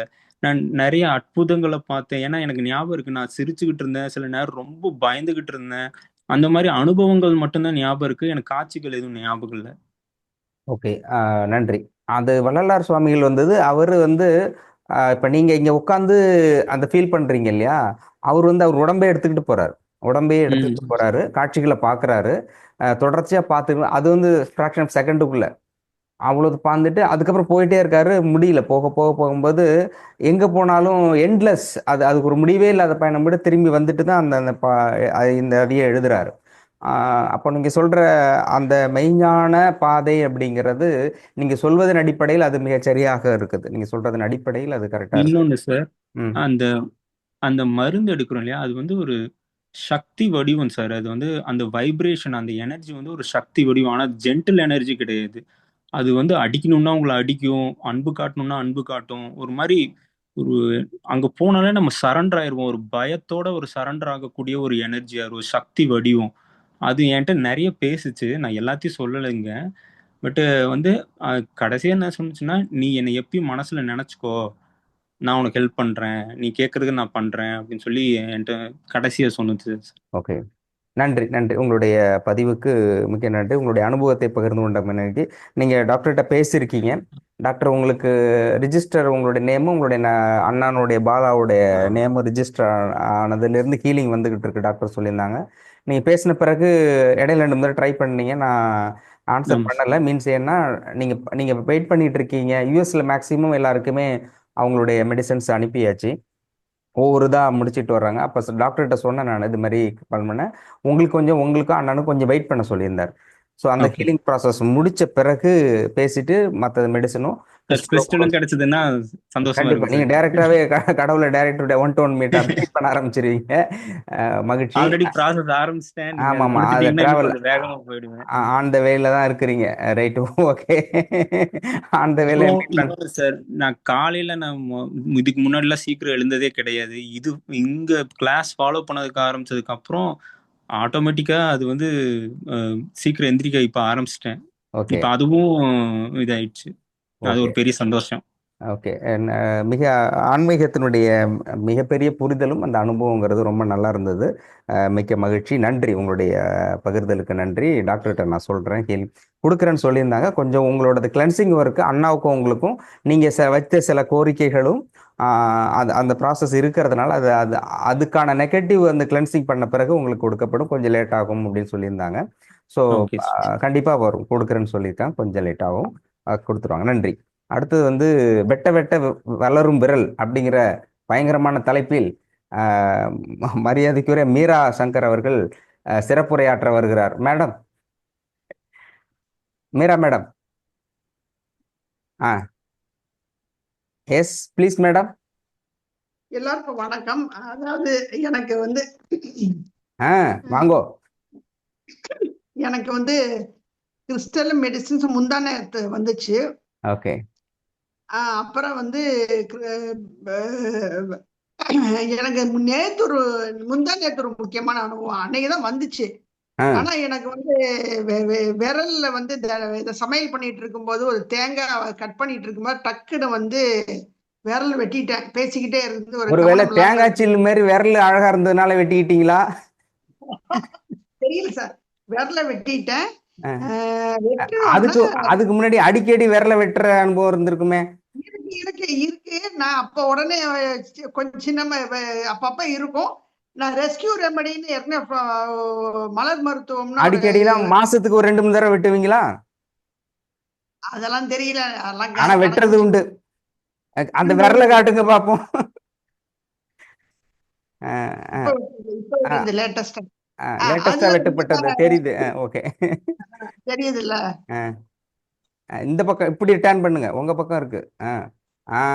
கரெக்ட், தெரியுது. நல்லா டீப்பா இருக்கு. சூப்பரா இருக்கு. இப்ப வந்து வெட்டுப்பட்டோம்னா வந்து நான் வழக்கமா ரெஸ்கியூ ரெமடி வந்து என்ன பண்ணுவேன்னா, ஒரு சின்ன கிண்ணத்துல வந்து இது பண்ணிட்டு 2-3 டிராப் போட்டுட்டு கைய உள்ள வச்சோன்னா கொஞ்ச நேரத்துல வந்து ரத்தம் நின்றும். அதுக்கப்புறம் நம்ம வேலையை பார்த்துட்டு அது ரொம்ப இம்பார்ட்டன்ஸ் கொடுக்கறது இல்ல. அப்புறம் தேவைன்னா பேண்டைட் போட்டு வீட்டு வேலையை ஜஸ்ட் நார்மலா அதுதான் வழக்கமா நாம வெட்டிக்கிட்டு இருக்குமே வரல. அது ரொட்டீனா பண்றது பெரிய இம்பார்ட்டன்ஸ் கொடுக்கல. இப்ப இன்னைக்கு வந்துட்டு முந்தானத்து வந்து இப்பதான் எனக்கு ஞாபகத்து வருது. விரலுக்கு ஏன் லேடிஸ் ஃபிங்கர்னு வச்சிருக்கானு, வெண்டைக்கான்னு. ஆமா. அவரு அப்புறம் வந்து முந்தானத்து வந்து ஏதோ பேசிட்டே இருக்கும்போது டக்குன்னு தெரியாம நான் என் விரல வெட்டி ரத்தம் வர ஆரம்பிச்சது. என் பையனும் ஹஸ்பண்ட் இருக்கு, அவங்க 2 பேரும் கேர் பண்ணல. அப்புறம் வந்து கிளாஸ்ல நானே ரெஸ்கியூ ரெமடி சின்ன இதுல போட்டுக்கப்ப தண்ணியை வைக்கிறேன், ரத்தம் அதுல போகுது, நிக்க மாட்டேங்குது, அதெல்லாம் ரெட் பிளட் ஆகுது. அந்த தண்ணிக்குள்ள அந்த ரெஸ்கியூ ரெமடி போட்டுட்டு இது பண்றேன், திருப்பி ஊத்துறேன், ஒரு 7 தடவை ஊத்திருப்பேன், நிக்கவே மாட்டேங்குது, வழக்கமா நிக்கிறேன். அப்புறம் தான் சரி இது சின்ன இவ்வளவு இதுன்னு இப்படி கண்டினியூஸா இருக்குன்னு சொல்லிட்டு நான் நம்ம எமர்ஜென்சி மெடிசன் இருக்கு இல்லையா, ஆமா. அப்ப பையனை கூப்பிட்டு எடுத்து தான் சொன்னா டக்குன்னு ஒரு 3 விழுந்துச்சு. அப்பதான் வந்திருந்தேன் உங்களுக்கு, அப்பதான் ரிசீவ் பண்ணிருக்கீங்க பார்சல். ஆமா, அன்னைக்கு மதியானம் தான் வந்துச்சு, ஈவினிங் நடக்குது இந்த விஷயம், சாயங்காலத்துக்கு மேல. அப்ப வந்து எமர்ஜென்சி மெடிசனை வந்து ஒரு விழுந்தோட 3 வந்துச்சு. நான் எவ்வளவுலாம் என்ன இன்ஸ்ட்ரக்ஷன் பார்க்கலாம் நேரம் இல்லை அந்த நேரம், ஏன்னா பிளட் கண்டினியூஸா போகுது, ரொம்ப நேரம் ரொம்ப பிளட் போயிடுச்சு. அப்புறம் அவன் எடுத்து கொடுத்தான், 3 இது கொடுத்தோன்னே வாயில ஜஸ்ட் வந்து வாயில வந்து வச்சிருக்கேன், வாயில வந்து வச்சு அந்த ஈரம் பட்டோன்னு நின்றுச்சு சார். தட் இஸ் வாயில எச்சில் இருந்து தண்ணி கரைய கூட இல்ல முழுசா, ஜஸ்ட் சலைவா வந்து இந்த மெடிசன் மேல பட்டிருக்கோம். இம்மீடியட்டா ஸ்டாப் ஆச்சு. அவ்வளவு நேரம் அப்படியே ப்ரொஃபியூஸா போயிட்டு இருந்த பிளட் இம்மீடியட்டா ஸ்டாப் ஆச்சு. அது ஷாக்டு, இவ்வளவு ஆச்சரியம் எனக்கு. ஏப்பா இவ்வளவு பவர்ஃபுல்லா நம்ம மெடிசன்ஸ் எமர்ஜென்சி மெடிசன் சொல்லி கொடுக்குறாங்க, இவ்வளவு பவர்ஃபுல்லா இருக்கு இம்மீடியட், எனக்கு எதுக்குமே கேட்கலாம். அவ்வளவு பிளட் போய் ரெஸ்கியூ ரெமடி அது மேல நம்பிக்கை வச்சு அதை போட்டு அது போய் வாயில இது பட்டணும். அப்புறம் தான் நம்ம என்ன அந்த இதோட கலந்துச்சு, பட்டோம் அந்த இதுல சலைவா மிக்ஸ் ஆனோன்னு உடனே நின்றுச்சு. எனக்கு ரொம்ப ஷாக்கிங்கா அமேஸ்டா ஆச்சரியமாவும் இருந்துச்சு, வியப்பாவும் இருந்துச்சு. அப்ப நம்ம வந்து ஐயா பேசுறாரு, இவ்வளவு விஷயம் வந்து மெடிசன்ஸை பத்தி பேசுறாரு, ஆசிதம் சார் எக்ஸ்பிளைன் பண்ணி சொல்றாரு, இப்படி சாப்பிடுங்க அப்படி சாப்பிடுங்க, இதெல்லாம் பவர்ஃபுல்லா இருக்கும் அப்படின்னு. ஆனா வந்து இது வந்து பிராக்டிக்கலா எனக்கு இந்த மாதிரி ஒரு ரொம்ப வித்தியாசமான அனுபவம் என்னை அப்படியே ஒரு நிமிஷம் இது பண்ணிடுச்சு, என்ன சொல்றது, மலைய வச்சிருச்சு. அதனால நம்ம மெடிசன்ஸ் எல்லாம் வந்து ரொம்ப நம்பிக்கையோட நம்ம கொடுக்குற மெடிசன்ஸை நம்பிக்கையோடவும் நிறைய இருக்கிற மாதிரி இருக்கு, ரொம்ப மலைப்பா இருக்கு, எப்படி சாப்பிட போறோம், இன்னைக்கு ஆரம்பிச்சுட்டேன் நான் இப்படியாவது. சோ வந்து நம்ம வந்து ரொம்ப நம்பிக்கையோட, ரொம்ப பயம்ல ஒரு ஸ்ரத்தையோடையும் ஆழ்ந்த நம்பிக்கையோட இது நல்லது செய்யும்னு நினைச்சிட்டு நம்ம பண்ண வந்து டெஃபினட்டா ஒர்க் ஆகும். அது தனியா ஒர்க் ஆகும், நம்மளோட இது இன்னும் கொஞ்சம் இது செய்யும். ஸோ ரொம்ப இந்த மெடிசன்ஸ்லாம் ரொம்ப பவர்ஃபுல்லா, ரொம்ப ஹைலி பொட்டன்ட்னு நான் வந்து உணர்ந்தேன். எங்க வீட்லயும் ஷேர் பண்ணப்ப ஆச்சரியப்பட்டாங்க. இதான் பகிர்ந்துக்கலாம்னு நினைக்கிறேன். ஓகே, தேங்க்யூ மேடம், தேங்க்யூ, ரொம்ப நன்றி. நீங்கள் சொன்ன உடனே டாக்டர்கிட்டையும் நான் சொன்னேன் இது மாதிரி இன்னொன்று, கரையை கூட இல்லை, டச் பண்ண அடுத்த செகண்டே பிளட் நின்றுச்சின்னு மேடம் சொன்னாங்க அப்படின்னு சொன்னார். எஸ், இட்ஸ் அது கரெக்டு. அதே மாதிரி ஏற்கனவே நிறைய பேர்கிட்ட கொடுத்து ஆக்சிடென்ட் நடக்கும்போது டக்குன்னு எமர்ஜென்சி பில்ஸ் போட்டு அந்த பிளட் நின்னதெல்லாம் சம்பவமும் இருக்குது. எந்த டயத்தில் இப்போ ரொம்ப ஆக்சிடெண்ட்டாக ரொம்ப எமர்ஜென்சி அந்த மாதிரி டயத்தில் போடும்போது அது டைமிங்லாம் எடுத்துக்காது, இப்போ நாக்கில் பட்டு அடுத்த செகண்டே ஒர்க் ஆக முடிக்கும் அப்படின்னு நிறைய விஷயங்கள் சொல்லியிருந்தாரு. 100% இது உண்மைதான். அது அந்த இது நீங்கள் சொன்னது உண்மை. அதனால தான் அந்த எமர்ஜென்சி பில்ஸ்ன்னு அதுக்கான அந்த மெடிசன்ஸ் இருக்கு இல்லையா, அதோட அந்த காம்பினேஷன்ஸ் அந்த எனர்ஜியோட பண்ணது, அது மெடிசனோட பவர். அதை விட இங்கே கொடுக்கப்படுகின்ற மெடிசன் அத்தனையும் ரொம்ப பேர் வரலன்னு சொல்கிறாங்களே, எனக்கு தெரிஞ்சு ஜூனில் கொடுக்கப்பட்டது, ஜூனுக்கான மெடிசன்ஸ் எல்லாமே ரெடி பண்ணி வச்சாச்சு, எனக்கு நல்லா தெரியும், அதெல்லாம் பேக் பண்ணி ரெடி பண்ணி வச்சுருக்கோம். ஆனாலும் கூட டாக்டர் வந்து வெயிட் பண்ணணும்னு சொன்னதுக்கு ஏன்னா எனர்ஜி அப்படிங்கிற ஒரு விஷயம் இருக்குது. ரொம்ப பேர் பார்க்குறாங்க மெடிசன் இருக்குது, மெடிசன் கொடுத்தா சாப்பிட்றலாம், அந்த போர்ஷன் தான் எல்லாருக்குமே அந்த அனுபவம் அப்படி தான் இருக்குது. பட் ஆனால் அது டாக்டர் வந்து சொல்கிறாரு, அது எனர்ஜி பண்ணுறது இருக்கு இல்லையா, அதுதான் இங்கே மற்றதை விட முக்கியமாக நடக்கக்கூடிய விஷயம். இதுதான் அந்த மெடிசன். இது இன்னொரு June, July, August, September, October, November 6 மாதம் கிட்டத்தட்ட சிலருக்கு எனர்ஜி போயிட்டு இருக்குது சொன்னார். சிலது முடியல, நெகட்டிவ் எனர்ஜி கொடுத்து எனர்ஜி போயிட்டு அப்படி தான் சொல்லிட்டு இருக்கு. அந்த மெடிசன் இருக்குது. ஆனால் ரொம்ப பேர் எனக்கு என்ன வரல, எனக்கு எல்லாம் ஃபோன் அடிச்சிட்டு இருக்கேன், எனக்கு ரெண்டுமே தெரியும், ஆனால் மெடிசன் இருக்குது, ஃபோன் அடிச்சிட்டு இருக்காங்க, சரி கொடுத்துடலாம் சார்னா இருக்கட்டும் எனர்ஜி போகுது. அப்போது ரியாலிட்டி இப்போ மேடம் சொன்னாங்க இல்லையா, நாக்கில் பட்டு கரைய கூட இல்லை ஆனாலும் பிளட் நிற்கிது அப்படின்னா அங்கே வந்து எனர்ஜி தான் ஒர்க் ஆகுது, மெடிசனுங்கிறது செகண்டரி. ஸோ ஃபஸ்ட்டு ப்ரியாரிட்டிங்கிறது எனர்ஜி, அங்கே ஆற்றல் சக்தி அப்படிங்கிறது தான் அந்த கட் பண்ணுறது அப்படிங்கிறது. ஆக்சுவலி ப்ராசஸுக்கு மெடிக்கல் ப்ராசஸ் என்னென்னா, ஒரு இது உடம்புல கரைஞ்சி அந்த கரைஞ்சது போய் தான் அதை வந்து பிளட்டை கே இல்லை பொட்டாசியம் தான் அந்த உரையை வந்து ரத்தத்தை உறைதல் ஏற்படுத்தும், ரத்தத்தை உரைய வைக்கிறது, அந்த இதை எடுப்பணும். அதுக்கான மெடிசன்ஸை கரைஞ்சி போய் தான் அது பண்ணும். அது ஃபாஸ்ட்டாக பண்ணலாம், ஒரு மெடிசனுக்கு டிஃப்ரெண்ட். ஆனால் பட்டு கரைய கூட இல்லை ஒர்க் ஆகுது அப்படின்னா அது எனர்ஜி தான் அங்கே இடத்துல ஒர்க் பண்ணுது. ஸோ இந்த நேரத்தில் இந்த பதிவை சரியான நேரத்தில் சரியான பதிவை தெரிவித்தமைக்கு மீரா மேடம் அவர்களுக்கு மனமார்ந்த நன்றியை தெரிவித்துக் கொள்கின்றேன். அடுத்தது ருக்மணி மேடம். சொல்லுங்கம்மா. ஓகே, ருக்மணி மேடம், அடுத்தது லட்சுமி மேடம், 2 பேரோட வகுப்பு நிறைவு பெறும். முடிச்சுக்கலாம். ருக்மணி மேடம் ஷார்ட் சொல்லுங்க. வணக்கம் ஐயா. வணக்கம்.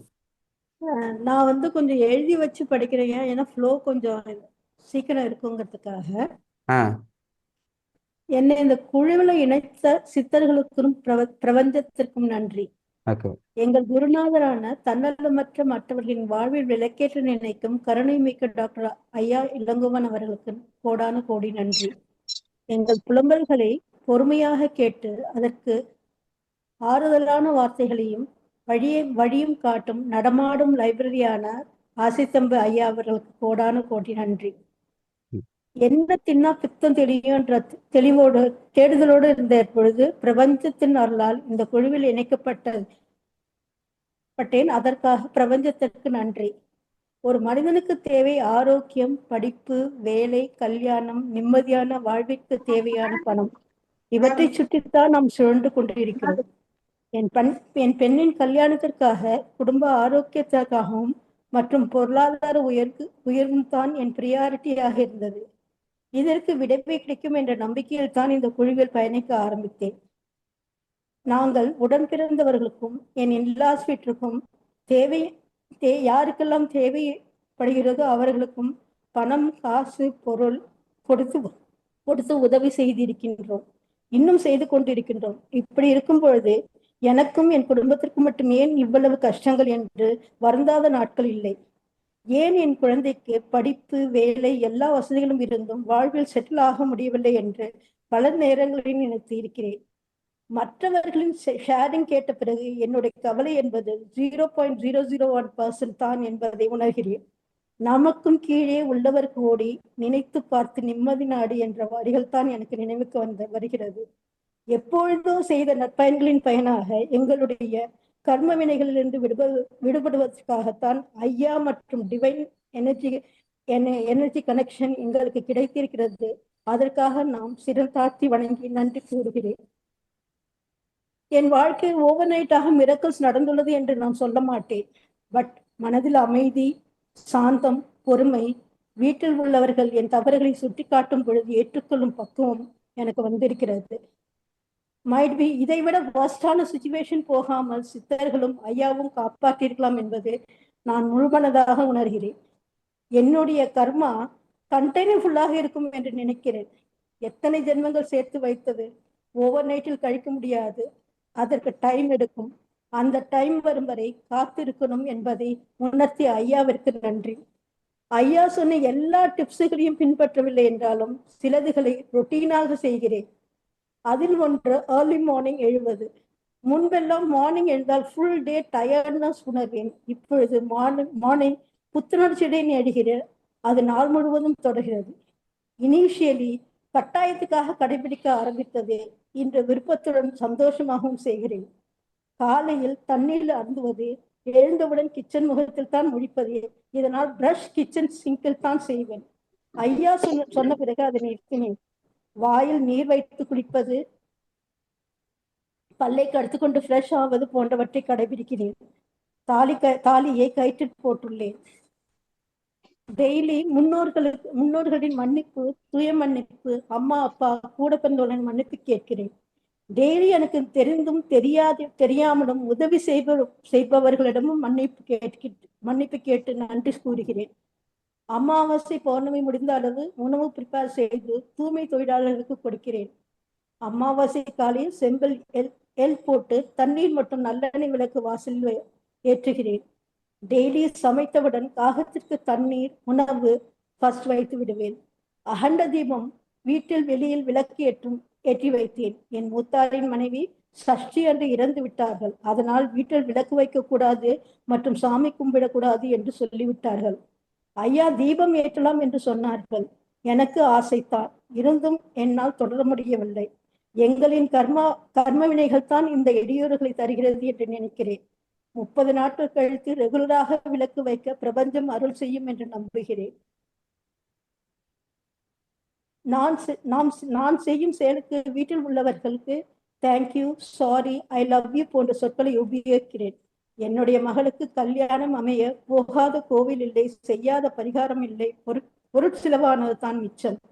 இப்ப ரொம்ப ரேரா கோவிலுக்கு போகே நாம் இறைக்கட்டளைகள் இப்படி நடந்தால் நம்மை தேடியே இறைவன் வருவார் என்ற ஐயா கூற்று உண்மையாகும் நாட்களுக்காக காத்திருக்கிறேன். இறைக்கட்டளைகளை முழுவதுமாக கடைபிடிக்க பிரபஞ்சத்துக்கு வழிகாட்டும் என்று நம்புகிறேன். தான தர்மம் செய்வது சரியான ஆட்களுக்கு செய்ய வேண்டும் என்று ஐயா சொன்னார். யார் என்று தெரிந்துவிட்டால் எங்களுடைய கர்மாவும் சீக்கிரம் கழிந்துவிடும், நன்மை நடக்கும் ஆரம்பித்துவிடும். அதற்காக ஐயா கைடன்ஸ் அண்ட் கிறிஸ்டலுக்கு வெயிட் செய்து கொண்டிருக்கிறேன். எங்கள் குடும்பத்தில் நல்ல காரியம் நடக்கும் நாட்களுக்காக நம்பிக்கையுடன் காத்து இருக்கிறேன். நடப்பது நிச்சயமாக பெஸ்டாக இருக்கும் என்ற நம்பிக்கையுடன். எதுவும் சுலபமாக கிடைத்துவிட்டால் அதன் அருமை தெரியாது. காத்திருப்பது ஒரு சுகம்தான். நன்றி, நன்றி, நன்றி.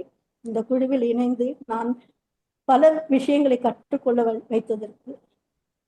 நன்றிம்மா. அழகா எழுதி வச்சு அருமையா பேசியிருக்கீங்க. உங்களுடைய கருத்துக்கள் நீங்க என்ன சொல்ல நினைக்கணும், எதிர்பார்த்தது இந்த குறிப்பா வகுப்பில் வந்த பிறகு இந்த ஐயாவினுடைய அந்த ஆன்மீக தொடர்பு கிடைத்த பிறகு உங்களுடைய மனமாற்றம், அதை நீங்கள் என்னென்ன ஃபாலோ பண்ணிக்கிட்டு இருக்கீங்க அப்படிங்கிற நிறைய விஷயத்த சொல்லியிருக்கீங்க.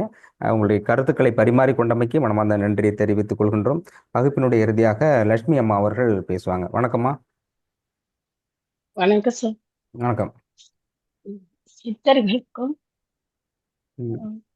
தேவதைகளுக்கும் டாக்டர் இளங்கோ விஷுவல்ல வர முடியுமா? என்ன சார் பேச்சு வராது சார் சரியா, நான் அப்படியே பேசுறேன். விஷுவல்ல வந்தா இது வந்தா அது வராது, அது வந்தா இது வராதுன்னு. சரி, ஓகே. ஆடியோ தான் இப்போ முக்கியம். சரி, ஓகே. சித்தர்களுக்கும் தேவதைகளுக்கும் டாக்டர் இளங்கோ ஐயாவை இந்த உலகத்துக்கு தெரிய வைத்த அவங்க தாய் தந்தைகளுக்கும் கண்ணையா ஐயாவுக்கும் சுந்தரராஜன் ஐயாவுக்கும் என்னோட உளமாற நன்றியும் வணக்கத்தையும் தெரிவிச்சுக்கிறேன். ஆசை தம்பி சாருக்கும் வணக்கம். நான் இந்த கிளாஸ்ல சேர்ந்த பிறகு நான் பல நன்மைகள் அடைஞ்சிருக்கோம். இதுல டாக்டர் சொன்னாரு, நான் முன்னவே நான் இதெல்லாம் என்னோட டாக்டர்கிட்ட பார்த்தது அதெல்லாம் வாய்ஸ் மெசேஜா போட்டிருக்கேன். அது பேசுனா இன்னும் நீண்டிட்டு போகும். அதனால அட்டை முடிச்சுக்கிறேன்.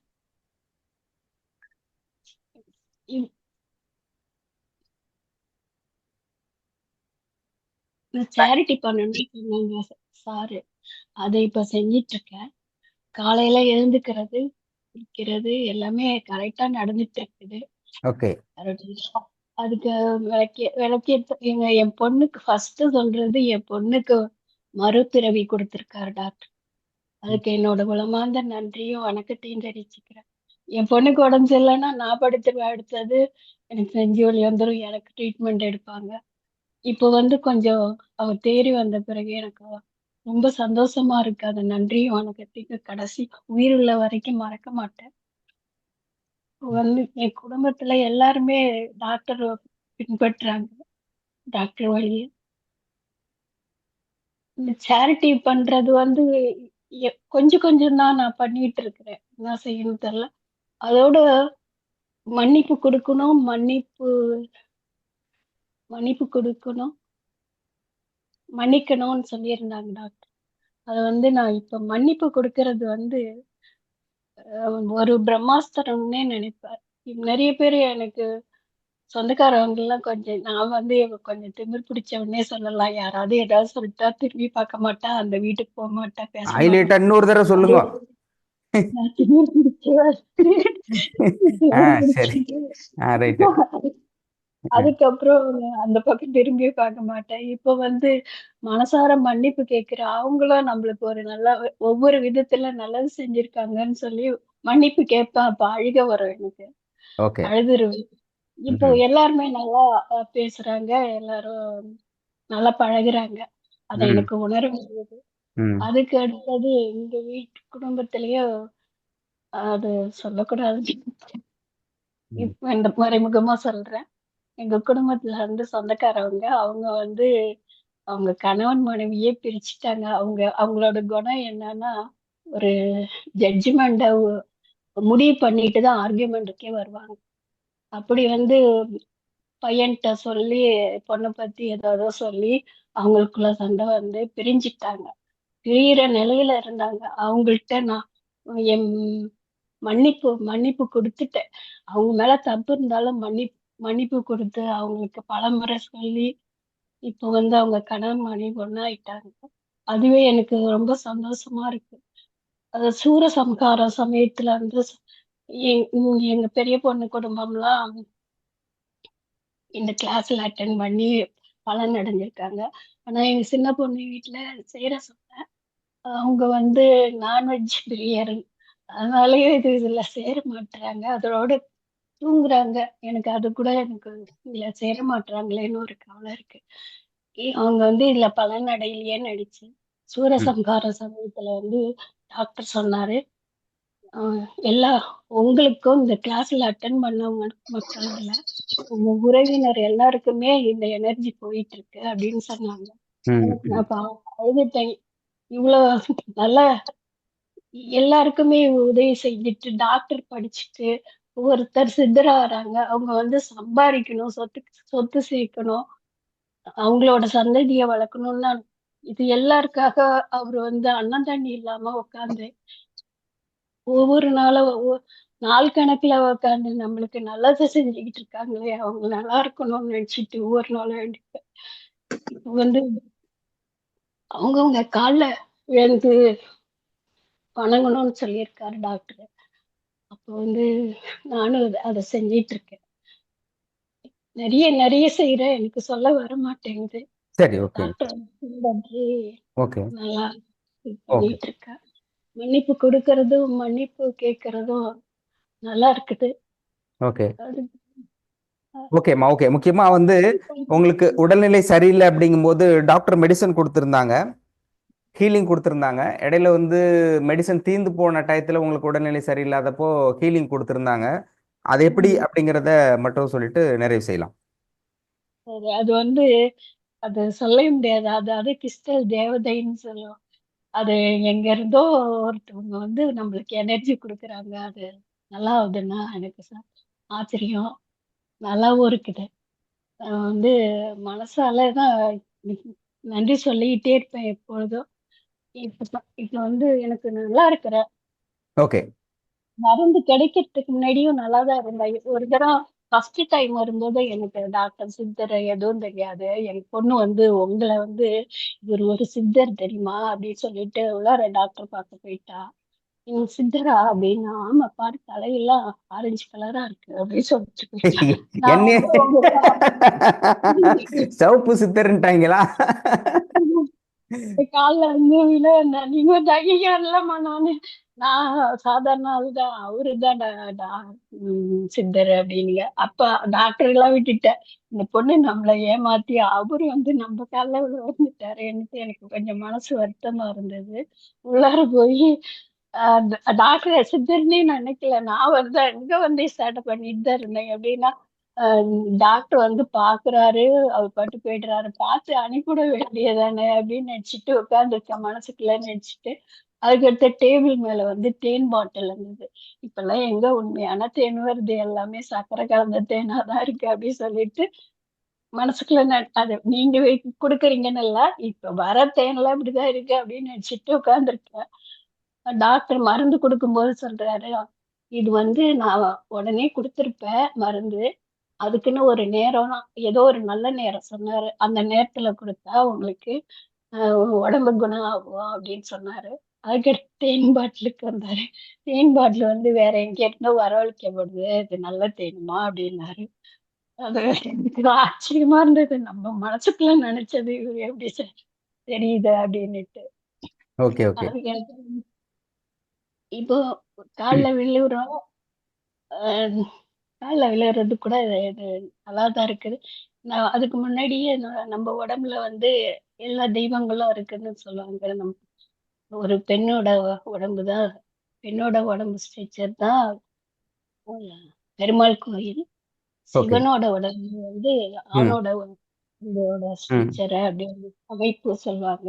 அது மாதிரி இப்ப நான் வந்து காலைல விழும்போதெல்லாம் எல்லா தெய்வமும் நம்ம உடம்புல இருக்கு அப்படின்னு சொல்லிட்டு நம்ம காலை தொட்டே நானே வணங்குறது பழக்கமாயிடுச்சு இப்போ. ஓகே ஓகே இன்னும் நிறைய இருக்கு சார். நிறைய இருக்கு. அடுத்த வகுப்பு சீரியல் மாதிரி அடுத்து எடுத்துருவோம். பேசலாம். நன்றி நன்றி. மேடம் சொன்னதுனால, அம்மா சொன்னதுனால சொல்றேன். ஃபர்ஸ்ட் வரும்போது லக்ஷ்மி அம்மாங்கிறது வனிதா சிஸ்டருடைய அம்மா. வனிதாங்கிறது மரியாதைக்குரிய ஜெகதீசன் சாரோட மனைவி. அப்படி நேற்று பேசுனது நரேன். இந்த இந்த குடும்பத்தில் இருக்க எல்லாருமே வந்து ஆடியோ முடிஞ்சதுக்கு அப்புறம் தான் வீடியோ வருது. நன்றி. ஓகே, நல்லா பேசியிருந்தீங்கம்மா. உங்களுக்கு ஒரு பேர் வச்சிருக்கேன் சார், ஆஞ்சநேயரா வச்சிருக்கேன் சார். உங்களை ராமருக்கு எப்படி சேவை பண்ணுவாரோ ஆஞ்சநேயர், அது மாதிரி டாக்டர் சாருக்கு சேவை பண்ணி எங்களோட தொல்லையெல்லாம் சமாளிச்சு அதுக்கு தகுந்தாப்புல பதில் சொல்லி அமைதியா ரொம்ப அமைதி சார். நீங்க வந்து என்னமோ சொல்லுவாங்க, அமைதியின் திருவுருவம் அப்படின்னுட்டு எல்லாத்துக்கும் பொறுமையின் கடல் சார். நீங்க ஆஞ்சநேயரா தான் சார் நினைச்சிட்டு இருக்கேன் உங்களை. அவரு ராமராவும் நீங்க ஆஞ்சநேயராவும் நினைச்சிட்டு இருக்கேன் சார். ஓகே, நன்றி. நீங்க ஆஞ்சநேயரா நினைச்சிருக்கீங்க. நீங்க ஆஞ்சநேயர் சொல்லும்போது மத்தவங்க எப்படின்னா குரங்கா தான் பார்ப்பாங்க. ஆஞ்சநேயர் வந்து சிவனோட மறு இல்ல ராமருக்கு மிக உற்ற துணையாக இருந்தோம். நீங்க சொல்ற அர்த்தம் எனக்கு புரியுது. நான் கலக்கல சொல்றேன். ராமர் இப்படி ஆஞ்சநேயர்னா இப்படி நினைக்கிறது உண்டு. பட் உங்களுடைய அந்த அன்புக்கும் பெருமதிப்பிற்கும் நன்றி. ஃபர்ஸ்ட் அம்மா சந்திக்கும் போது எல்லாரும் உள்ள பண்ணி சொன்னதுனால சொன்னேன். அப்புறம் அவங்க என்னோட காலில் விழுந்தாங்க. எனக்கு அதிர்ச்சி ஆயிடுச்சு. சார் உள்ள இருக்காருமா, நீ அவர் தான் நம்ம தலைமுடி இருக்கிறதுனால நம்மளை சித்தர் நினைச்சிடாதீங்கன்னா, இல்லை உங்க காலில் தான் விழணும் அப்படின்னாங்க. அப்புறம் நான் அவங்களோட காலில் விழுந்தேன். நம்ம காலில் விழுறது அப்படிங்கிறது அடிப்படையில் அந்த பண்பாடும் கலாச்சாரம் ஏற்றுக்கொள்ளக்கூடியதில்லை. பெரியவங்க காலில் வேணால் நம்ம விழலாம், நம்ம காலில் பெரியவங்க விழுறதுங்கிறதே தப்பு, அது பாவம். அப்புறம் அம்மா காலில் நானும் விழுந்து ஆசீர்வாதம் வாங்கினேன். பட் அதை சொல்லியிருக்காங்க, அதனால நான் சொன்னேன். அந்த அன்பு மிகுதியால் சின்னவங்க பெரியவங்க அப்படின்னு பாகுபாடு இல்லாமல் சின்ன பையன் சின்ன பொண்ணா இருந்தாலும் சித்தர்னு சொல்லிட்டு அப்படி ஒரு இது இருக்கு. நன்றி. அதே மாதிரி அம்மாவுக்கு மெடிசன் வாங்கும் பொழுது வாங்கியிருந்தேன். மெடிசன் தீர்ந்து போன பிறகு அந்த ஹார்ட் பெயின் அந்த மாதிரி நிறைய சம்பவங்கள் வரும்போது நான் ராத்திரி 10:30 11 மணிக்கு மேலெல்லாம் சிஸ்டர் ஃபோன் பண்ணியிருக்காங்க. சார் ஆஃபீஸ் போகும்போது அவங்களால முடியல, ரொம்ப முடியல அப்படிங்கும்போதுலாம் அப்போ உடனடியாக ஹீலிங் கொடுக்கப்பட்டு ஒரு 1/2 hour கிட்டத்தட்ட நிறைய முறை க்யூர் ஆகியிருக்காங்க.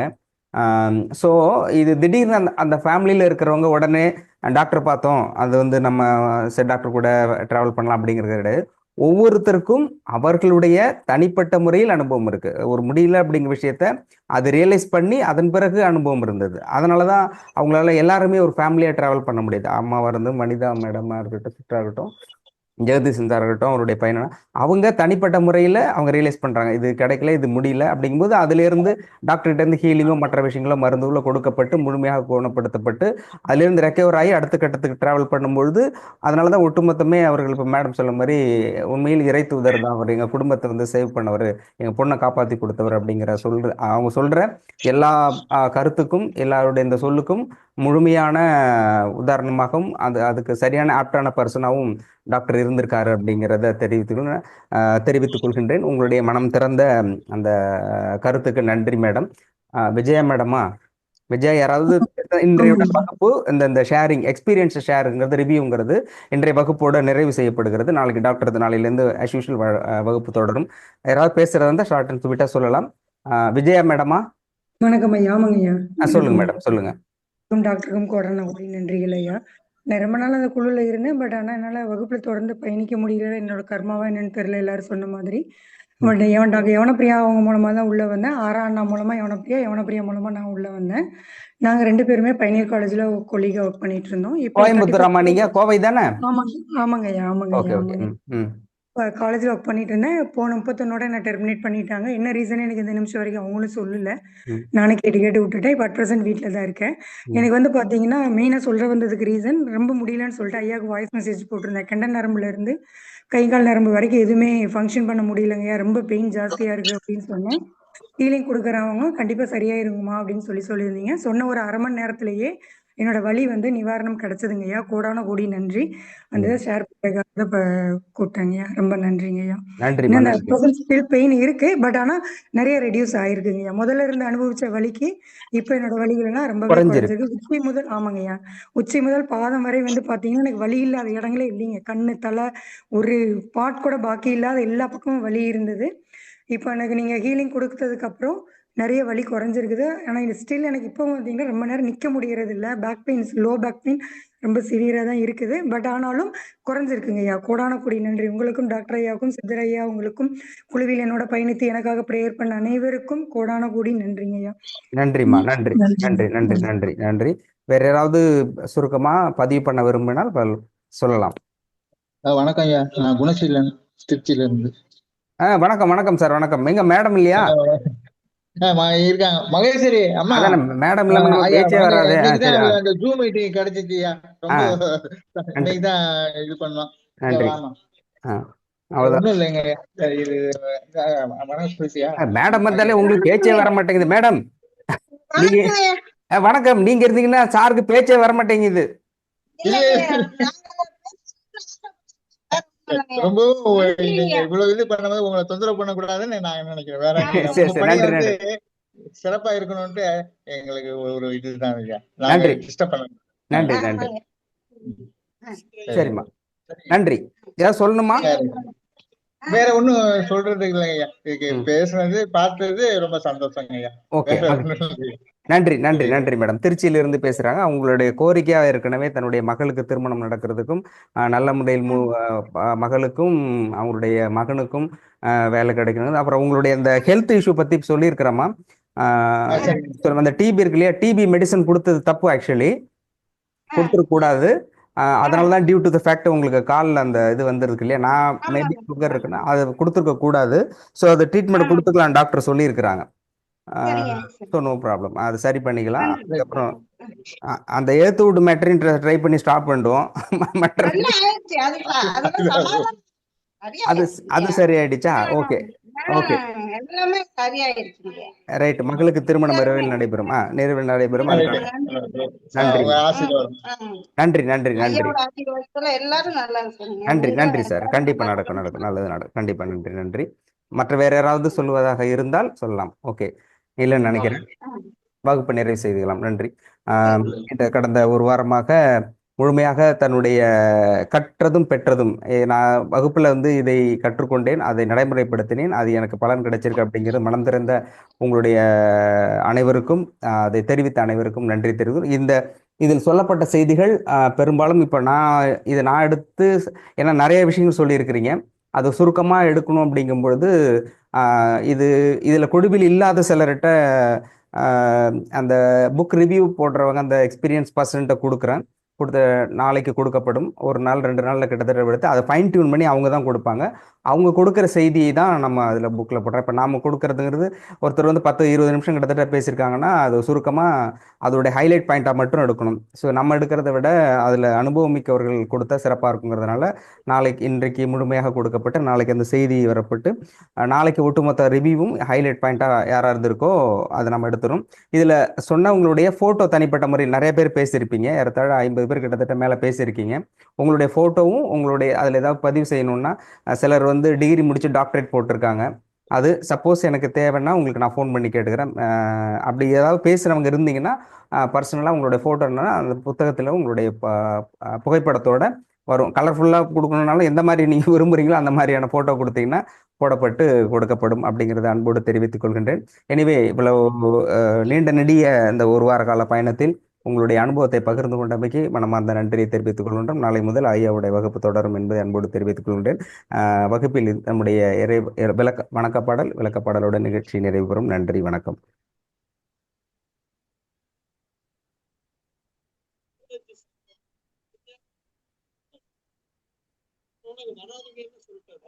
வணக்கப்பாடல் மறுமலர்ச்சி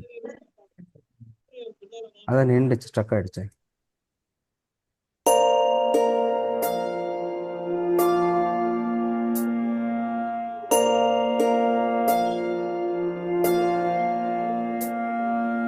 கருவாக்கி உருவாக்கி எனையாண்டு காத்தருளும் இறைவா நன்றி.